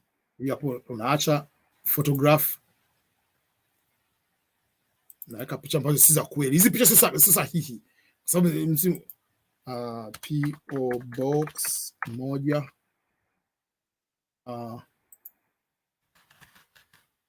Sumu Province Western, postal code 254, country where you live, Kenya. Unaona sasa makosa nafanya. Kosa kidogo nimeweka kama South Korea. Country Kenya. ebm@gmail.com. ebm@gmail.com. Haya, tuseme kwamba huyo mtu some university courses. Haya, hapa nasema ni married, my wife is not a US citizen. Kwa sababu kwa US citizen huhitaji green card, unaja kwa information zake. Number of children 1. Continue. Nikisema continue itakuja part 2. Ile wakati niko single without a child there is no derivatives. Kwa hiyo inakuwa part 2. Part 2 spouse. Kwa hiyo naweka Makulilo Marie, ndio kwamba no middle name. Tarehe kuzaliwa naweka ile ya kwangu tu, mfano weka tarehe exactly ya your spouse. Gender female. Tuseme kuzaliwa Kigoma. Naona anataka tu sehemu aliyozaliwa, gender, picha yake. Picture must meet requirements. Unaona haya, niweke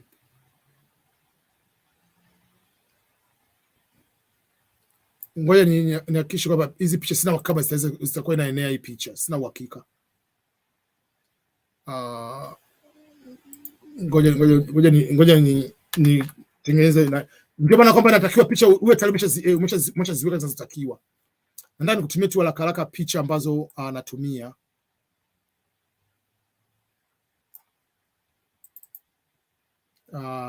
Hiyo picha haikuwa hazijavimiti vigezo, nataka kutumia tu haraka just for the matter of application, quick application.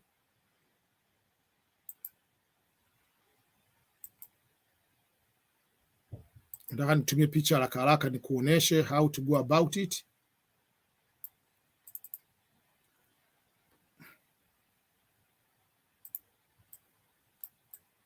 Hizi picha ziko sahihi. They are not correct, but I want to show you quick in the application. Okay. We're choose another photo. Ni picha mtoto wangu. Kwa hiyo nimeweka picha hiyo hapo. Kwa hapa nimeweka kwa information kwenye spouse ni jina, tarehe kuzaliwa, amezaliwa wapi na picha yake. Hakuna passport. Mtoto Benedict.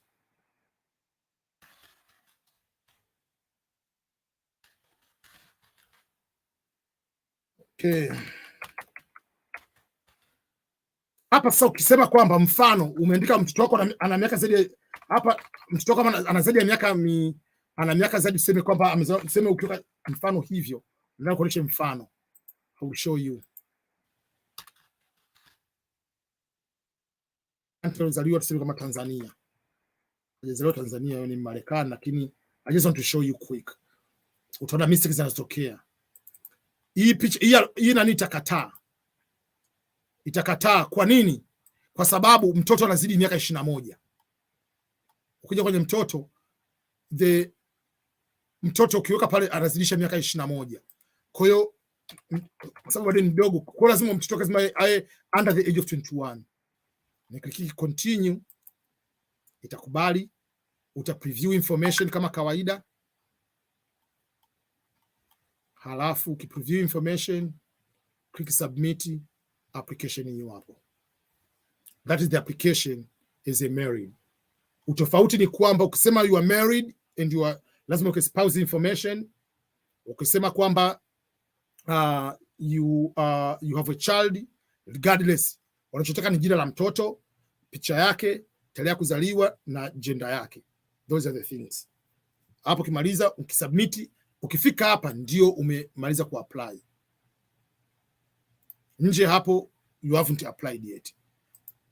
Take a photo of this one. Matokeo utaenda kuangalia tarehe 23. Wanakuambia do not submit additional entry.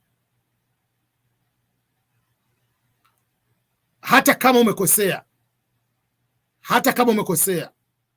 usije ukajaribu kuja kufanya tena nani.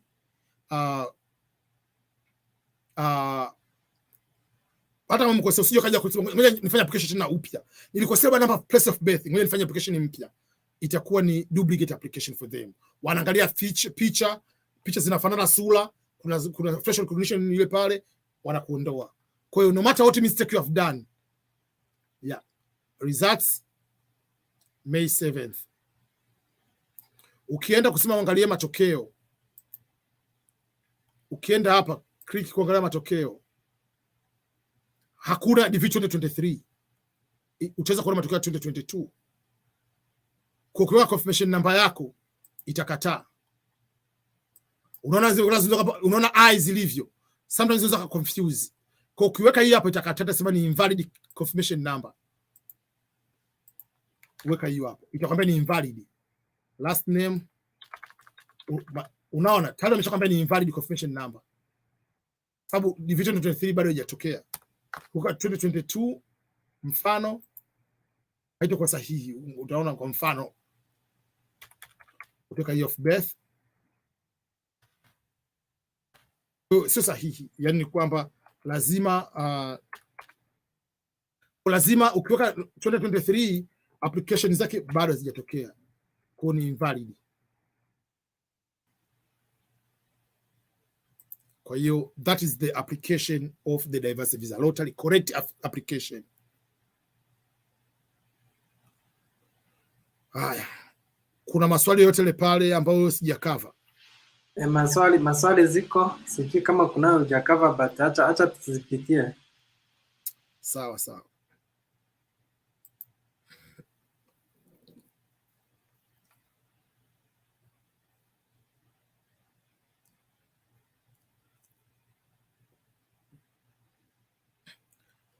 Kuna mtu anauliza swali kwamba unaweza kutumia ID card kwenye passport, kwamba huna passport tumia ID card.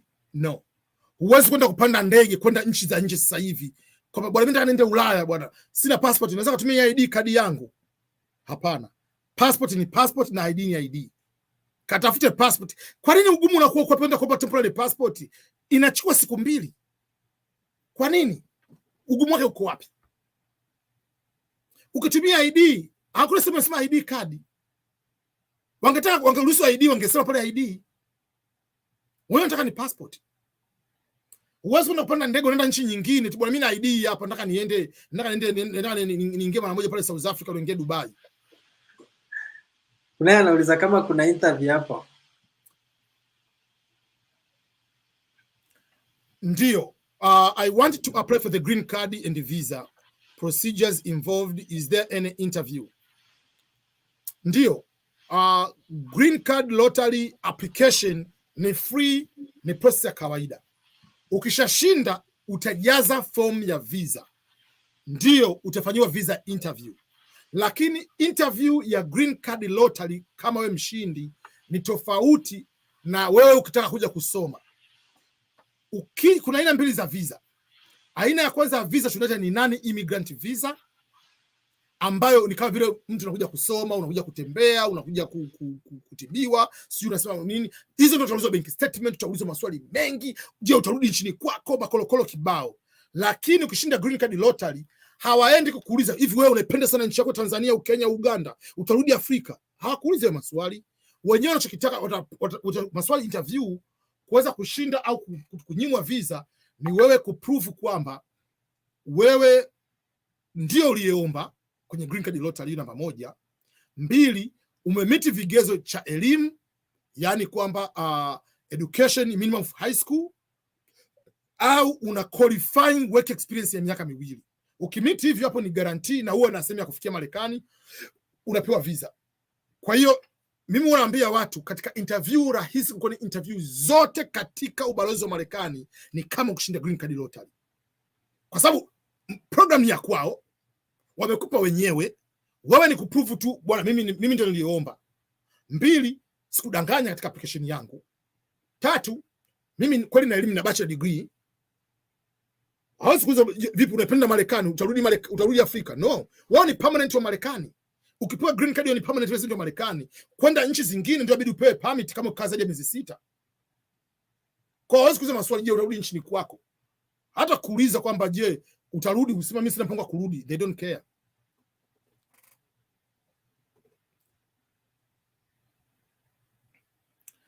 I have applied for green card lottery for more than 5 years with no winning avails. Number 1, this is a lottery. It is a lottery application. Each year is a brand new application. They don't consider last year's application, or you have applied 2, 3, 4 times already. So let me feel sorry for you. Each year is a brand new application, is a brand new rolling in that particular way. I've seen someone who won the DV 2022 on my channel, has been applying for over 12 years. The 13th year won the DV lottery. I've seen people have won on their first time of the DV lottery application. I've seen people who have won for the second time application or the third time when they applied for the DV lottery application. What I tell people, keep applying and continue with your life. Apply each year until you get it, or until the DV lottery is going to be cancelled. But keep applying. If I come to the United States, who is going to host me? and my upkeep. The application for the diversity visa lottery, we say, is free. But after winning, is not free. There are costs associated after winning, and the US government doesn't give you travel allowance, doesn't give you a flight ticket, doesn't give you a job, doesn't give you a place to stay. It is your responsibility to find where you're going to stay. Either you have a host. That's why we say you need to find a host after winning the DV lottery. The question in the visa form says, write the address where you'll be staying in the United States and the address where we'll be able to send the card. You put the address. So whether it's a person is your friend, whether it's your relative, whether it's a person you agree to go there and pay, that's your arrangement, you and him or you and her. There is no problem. But it's your responsibility to find a place where to stay. If you come here and stay in the hotel, or you come here and stay, become homeless, that is a different story. Jobs you'll find on your own. You can be a son of Uhuru Kenyatta. You don't need to start going and working in the Walmart.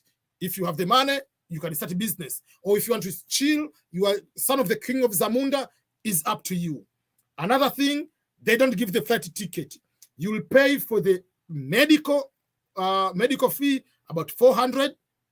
You will pay for 400, 450. You will pay for what? The visa fee, 330 per person. You will pay for what we call the green card fee, the actual card after getting the visa, which is 220. That makes about almost 850 to 900, going to 1,000.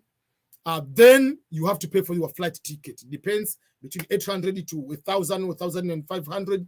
So about 2,000 will be the cost per one person until you arrive to America. Where you are going to stay is you and the arrangement of the host. Whether you'll be paying the apartment and all other kind of things is that way. Is it easy to get a job? Very easy. Once you come with a green card, you have been given the permit to work. You arrive here, you apply for Social Security, you get within 10 to 14 business days, you are starting applying for jobs. You can apply the jobs through websites like Indeed and other websites. You can go to the actual stores or offices and apply. Or another way, you can go to the staffing agents, which will be the easiest and the fastest way to get a job. Jobs, you can get paid between $10, $12 per hour to $20 per hour, depending, but majority they're above about $14 to $16 per hour, depending on where you are going to start the job.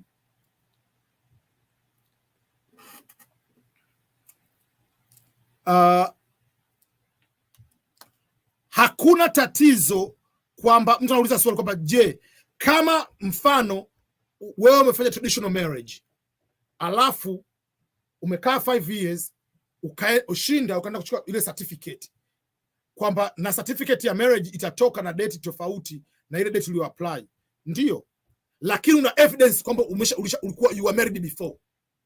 You have the evidence kwamba this is my wife, this is a traditional marriage. Hakuna tatizo. Leo nikienda kuomba mfano birth certificate, itaandika kwamba I've been given the birth certificate today, but doesn't mean that I've been born today. I was born 1981, but the birth certificate is for today. Kwa hiyo wewe utasema kwamba yes, certificate inaandikwa, haiandikwi certificate kwamba nimefunga ndoa today. Certificate issued is today, but not the marriage is today. Au kama kwa wale wa Katoliki, unaweza kama umefunga ndoa 10 years ago, lakini leo ukaenda kuibariki ndoa kanisani. Haina maana kwamba leo ndio umefunga ndoa. Unaenda kubariki ndoa to officiate, but you have been married before. So show the proof you have been married before. Kama una picha, una vigezo kama tumeishi pamoja muda wote huu hapa, is up to you. Thank you, Dimva. I don't know how we pronounce EBM like you.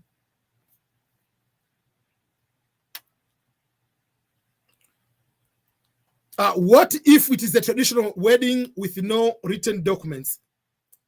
If it is a traditional wedding, automatically there are no documents, but there are evidences to prove that you had a traditional marriage or wedding. One, where do you live today? Show the proof you have been living together as husband and wife before the application for the DV lottery. Show the proof, even the picture.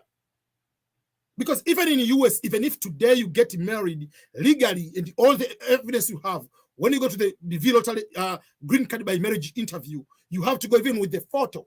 You can get the letter from the priest, despite of having the marriage certificate, having all the evidence you have. You need to have any extra documentation to prove that this is your wife, this is your husband. So if you have children, you see, you have been together, you see even the birth certificate of the children, I'm the father, I'm the mother. We have been living together. This is the address we have been living together. Maybe we have been in the health insurance of my work. This person is included as a beneficiary too. So those are some other documentation, other proof you can use to show that you have been married before. Even if you have marriage certificate, they can ask you, give me the evidence to prove this is the real wife or the real husband. Because what if, let's say, you win the DV lottery today, you're going to get married today or tomorrow, and then you go to the embassy to the visa interview.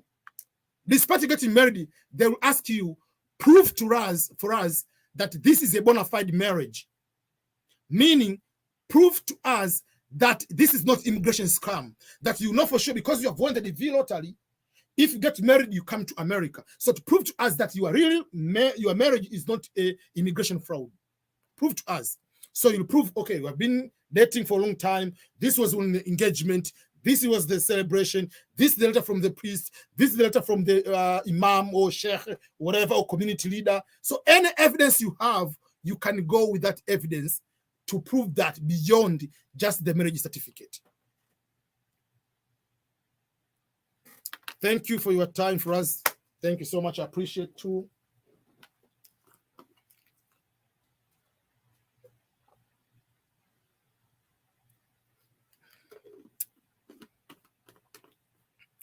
Tutumia link ya kudownload form.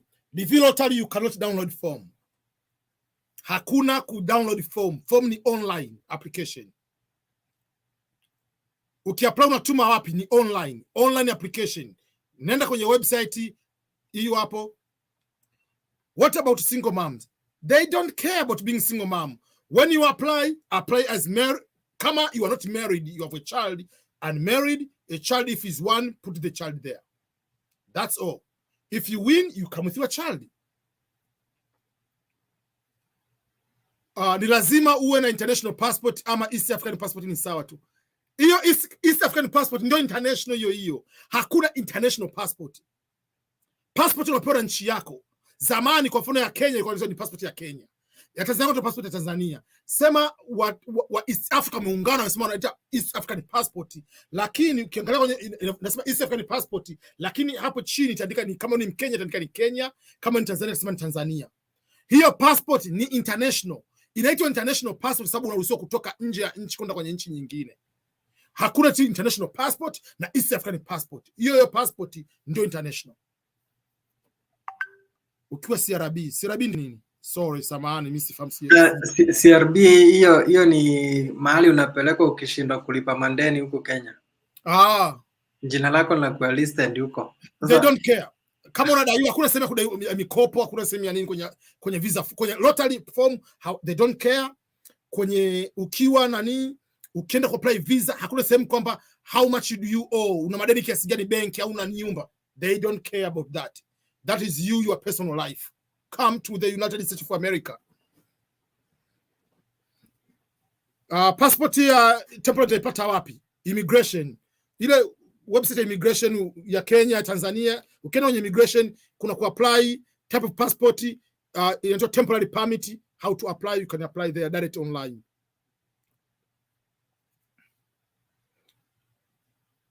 What if I've been partitioned? Can it affect application for? Wanaposema partition inamaanisha nini? I think anamaanisha kama akona kesi. Sijui ni kesi gani. Anamaanisha kama kuna kesi. Hai affect. Kwanza kwenye selection ya affect. Ila sasa kama ukishawahi kufungwa, if you have been to prison, hakuna tatizo. Kwenye document zilizokuwa requested wazione kwenye Kentucky Consular Center, na kwenye siku ya interview ni also ni prison record. Wataangalia nature ya kosa. Kama kosa lako ni la ugaidi, wewe huwezi kuruhusiwa kuingia Marekani. Ila kama umeiba tu ndizi, umeiba makorokoro gani huko, those are normal.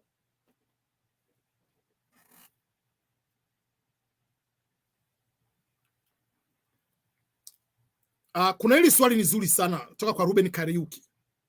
Na kama tumeapply mimi na mke wangu, mke wangu ashinde, mimi nikose, na tunataka mmoja aende alafu arudie wengine, ni lazima mke wangu aende mwenyewe juu wewe alishinda kama tutapewa option? Yani point ni kwamba nataka kujua kwamba je, lazima tuende wote kwa wakati mmoja au anaweza kaenda faida kutuchukua sisi wengine? Hiyo ni swali moja zuri sana. Kwanza, ili kuweza kujibu ile swali, naomba tuchukulie Marekani sio kama vijiji vyetu au nchi zetu za Kiafrika, kwamba nenda mjini kutafuta maisha, nikishapata maisha mtanifuata. Tuondokana na hicho kitu cha namna ile pale. Tuanze kitu cha kwanza. Ukiapply DV lottery, DV 2023, visa ukishinda, visa zinaweza kutolewa tarehe 1 Oktoba 2022 mpaka tarehe 30 Septemba 2023. Maana yake ni kwamba mkishinda, kama hautokwenda kufanya interview ya visa katika hizo tarehe, visa yako expire, hutopewa. Tuanze kwanza hapo. Lazima uwe processed katika kipindi hicho hapo. Kitu cha pili, kuna option unaweza kusema kwamba naenda ngoja nikafanya interview mimi afu atakuja kufanya interview baadaye, lakini baadaye yake isizidi tarehe Septemba, tarehe 30 Septemba, kwa sababu ndio mwisho ule fiscal year.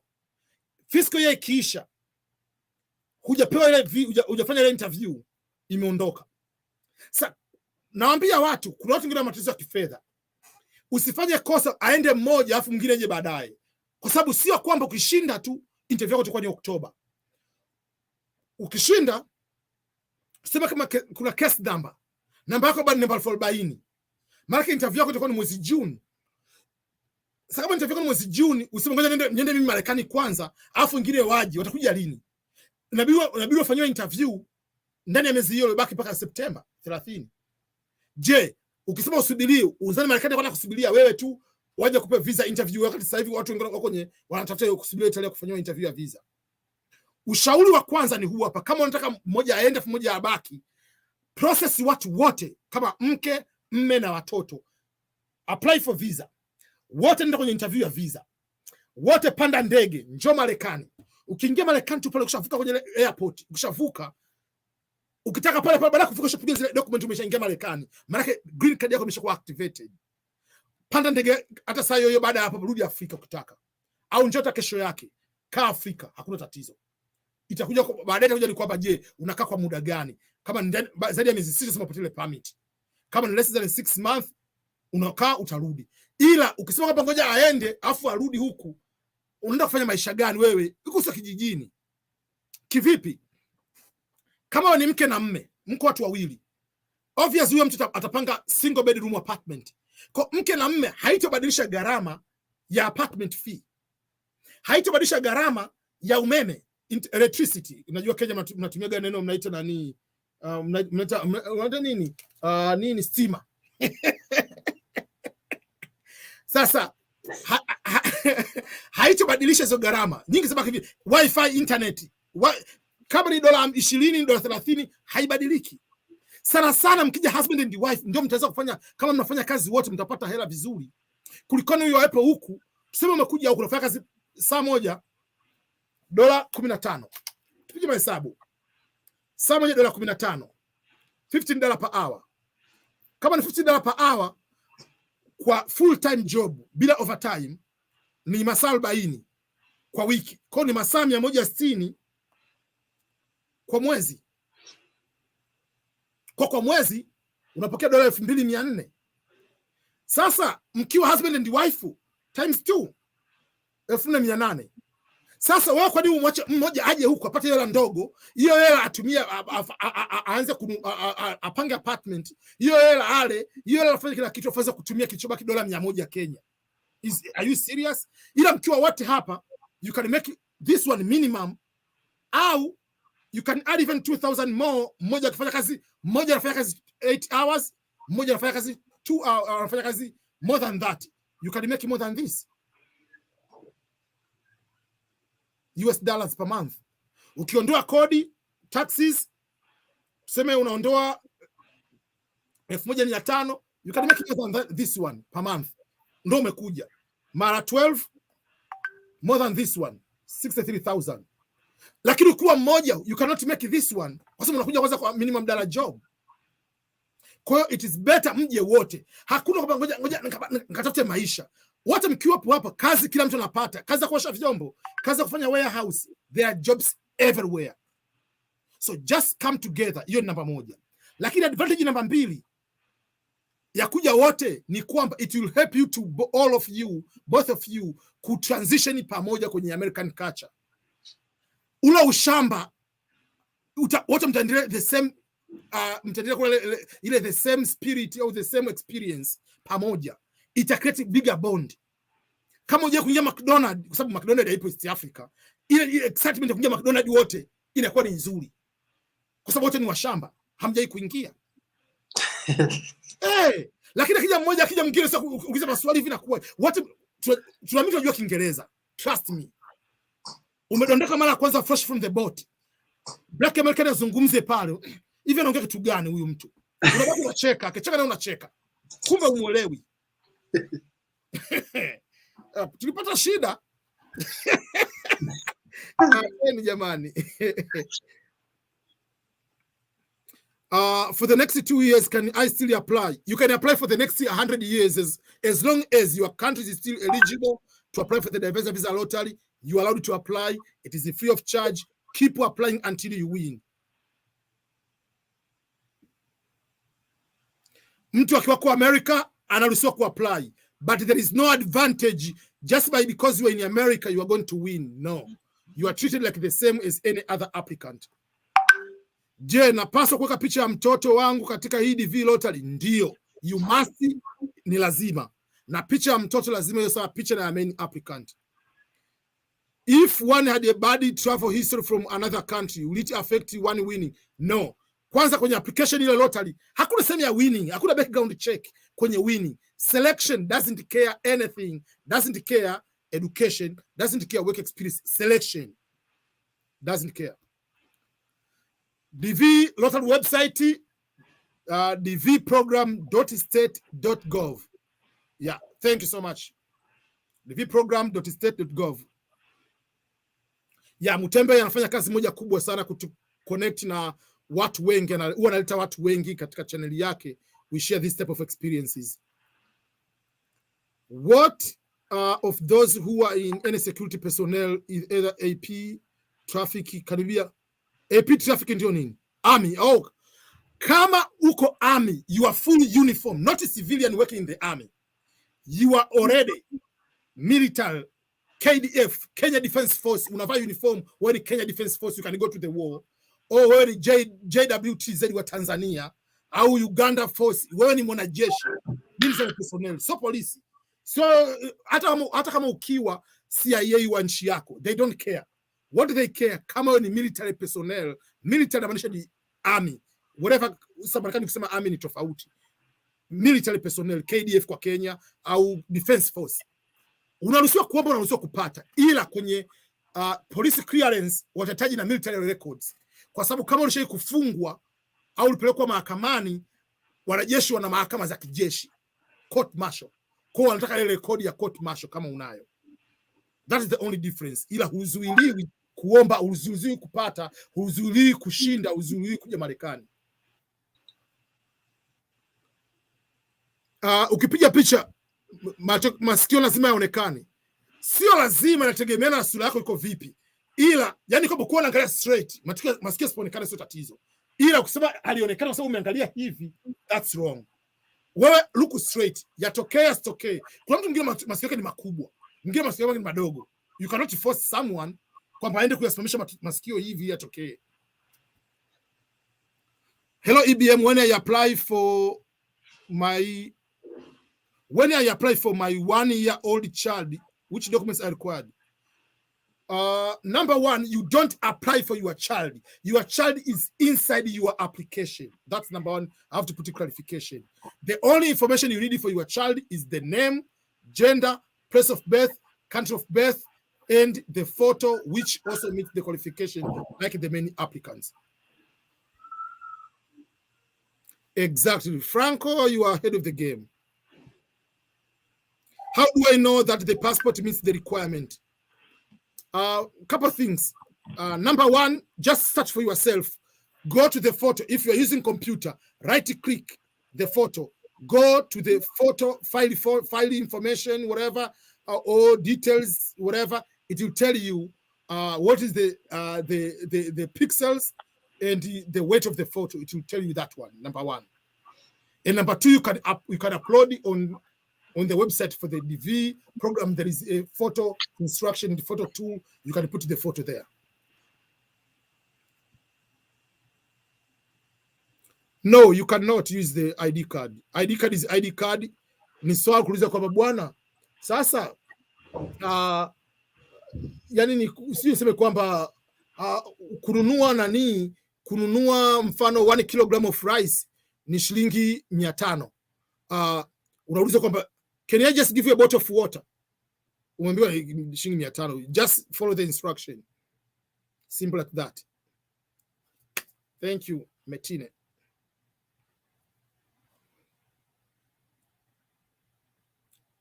Yes, minimum high school education. Can a child who is 12 years old apply on his own, then you apply him under? Yes. Very good question. Yes. That's what I've been trying to tell people. When the husband applies, you say, the father applies, say, I'm married and this is my child, is 18 years old. You put the mother applies, put the child.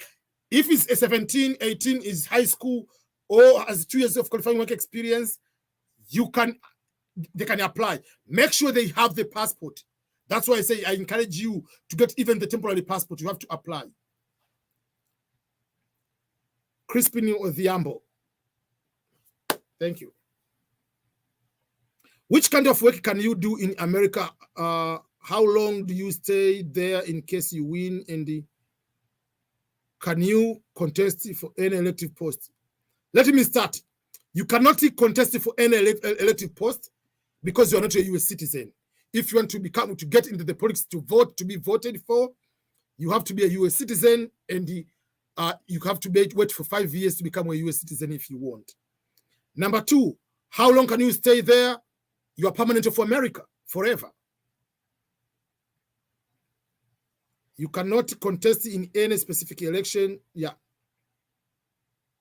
You can't become a US citizen. If you vote in any election, a special federal election, state election, and I don't know about this smaller election, unless otherwise the country allows that. If you get caught, you are voted, you will be stripped out your green card and taken out back to your home country, full deportation. Na hiyo anauliza mambo ya state. Is there a state that those who win are taken? Is there any specific state that they take those who? All states, swali ndio kuna state which take people that you are allowed to come to stay in that state. When you win, you can go to any state. Is up to you. Whenever you have a host, you can go to a host. Then next day after arriving in America, you go to live in any state. There is no restriction. Yes, the DV lottery is currently open until Tuesday on November 9th, saa 1 jioni ya East Africa. That is the deadline. Good job. Can you apply for someone? Yes, you can fill the form for someone as long as you have the photo, you have the information, you have the passport, you have everything. You can fill the form for them. The age limit, 500 years. I think, I don't know. Minimum age is just at least 17 because you need to have high school. But maximum, even if you are 1,000 years, yeah.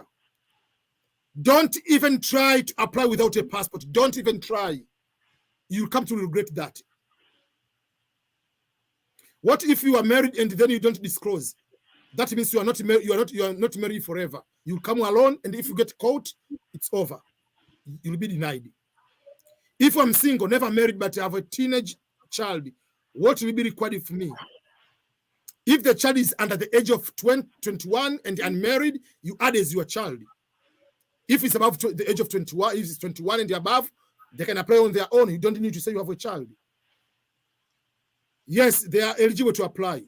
Even if you have CIA in your country, whatever you call the security in what sense. How long can it take for you to travel after winning the green card? Maybe after your interview, and takes long how to raise the money. So after winning the DV lottery, results come out in May. Application starts in October. It depends on your case number. And you can be given this the date of the interview, and you can ask to change the date. But to ask the change of the date, you talk to your local embassy to change the date. You can change. That's number one. Number two, after being given the visa that day, even if the visa you are getting the last day on September 30th, you have 6 months to travel. If they exceed those 6 months, visa yako inakufa. Yes, unaruhusiwa. Temporary passport is a passport. Thank you. I will try to apply niko na passport, but sijui kama kuna document zingine unahitaji apart from the passport. Your photo. Na kama hakuna passport, just eat chapati, go to sleep, and forget about the green card lottery. Find the other ways. Au unakula githeri kabisa. What is the easiest way to go for you to win fast and easy? Oh, you have to be very close to God, and God to give you that guarantee. Nobody can give you a guarantee of winning, my friend. The guarantee to get a green card is to get married to American citizen. That is the guarantee. How can I apply for the green card, and what are the requirements? We have gone through all the requirements. You can go and check this video. That will be the best way. For instance, I applied several times and not getting. What do you mean? Several times, like in 1 year or each year you have been applying. You cannot apply more than once. But if you have applied last year, the year before, keep applying until you win. But don't apply more than once in a single application year.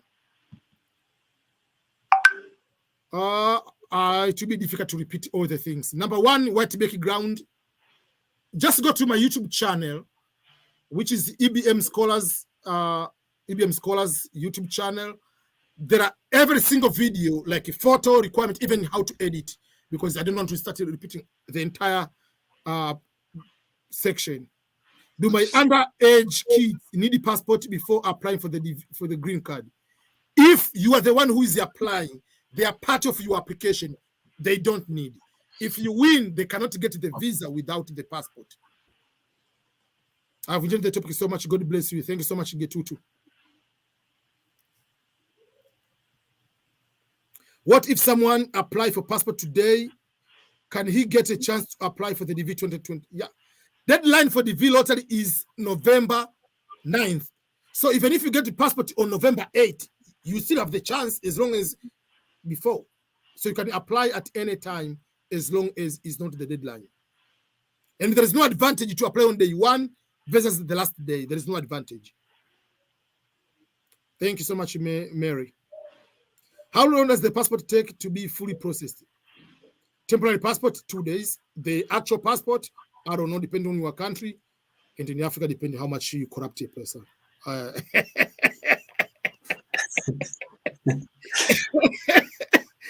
Do you give them chai au unajifanya mkono abilika? I'm from Kenya. Last year I applied, not married, but I have 2 kids and the mother. How can I apply? If you are not married, even now you are not married. If you are not married, you apply as unmarried with the 2 children. There is no requirement to be married to have children. There is no that requirement. Can a 10-year-old apply separate? No, you cannot. Because if that 10-year-old wins, how does your 10-year-old child has a high school education? No. Even if is a genius, has high school education, or maybe let's say he's a YouTuber, famous YouTuber, like those famous YouTubers, a good job. How can the child come to America alone? Because you cannot come with a parent. Will come alone. Atata Shulegan. Who will sign that documentation? You cannot. What about expired passport? No, you can't. Can you travel with expired passport? No. How can you apply for green card? I've already explained that. Is there any cost for applying? No, zero cost, free of charge. What is the requirement for the green card application? Already done that one. What if I was married and we separated and the wife got married to someone else without divorce? Do I apply as single? Did you get married with a marriage certificate you have? If yes, you are still married. You are not separated. Separation must be a court decision to have a legal separation. If you were not married before, by court, by information, huna document za mahakama, au document za huna cheti cha ndoa, you are just boyfriend and girlfriend. Good work, Mutembe and EBM. God bless you. Thank you so much. Mugambi ni watu wa Meru wao, si ndio hivyo? Yes. Sababu nakumbuka simani nilikuwa niko Meru, kuna mmoja mmoja tu Mugambi ndio alikuwa anagombea nani, sio anagombea gavana, sio anagombea mbigani.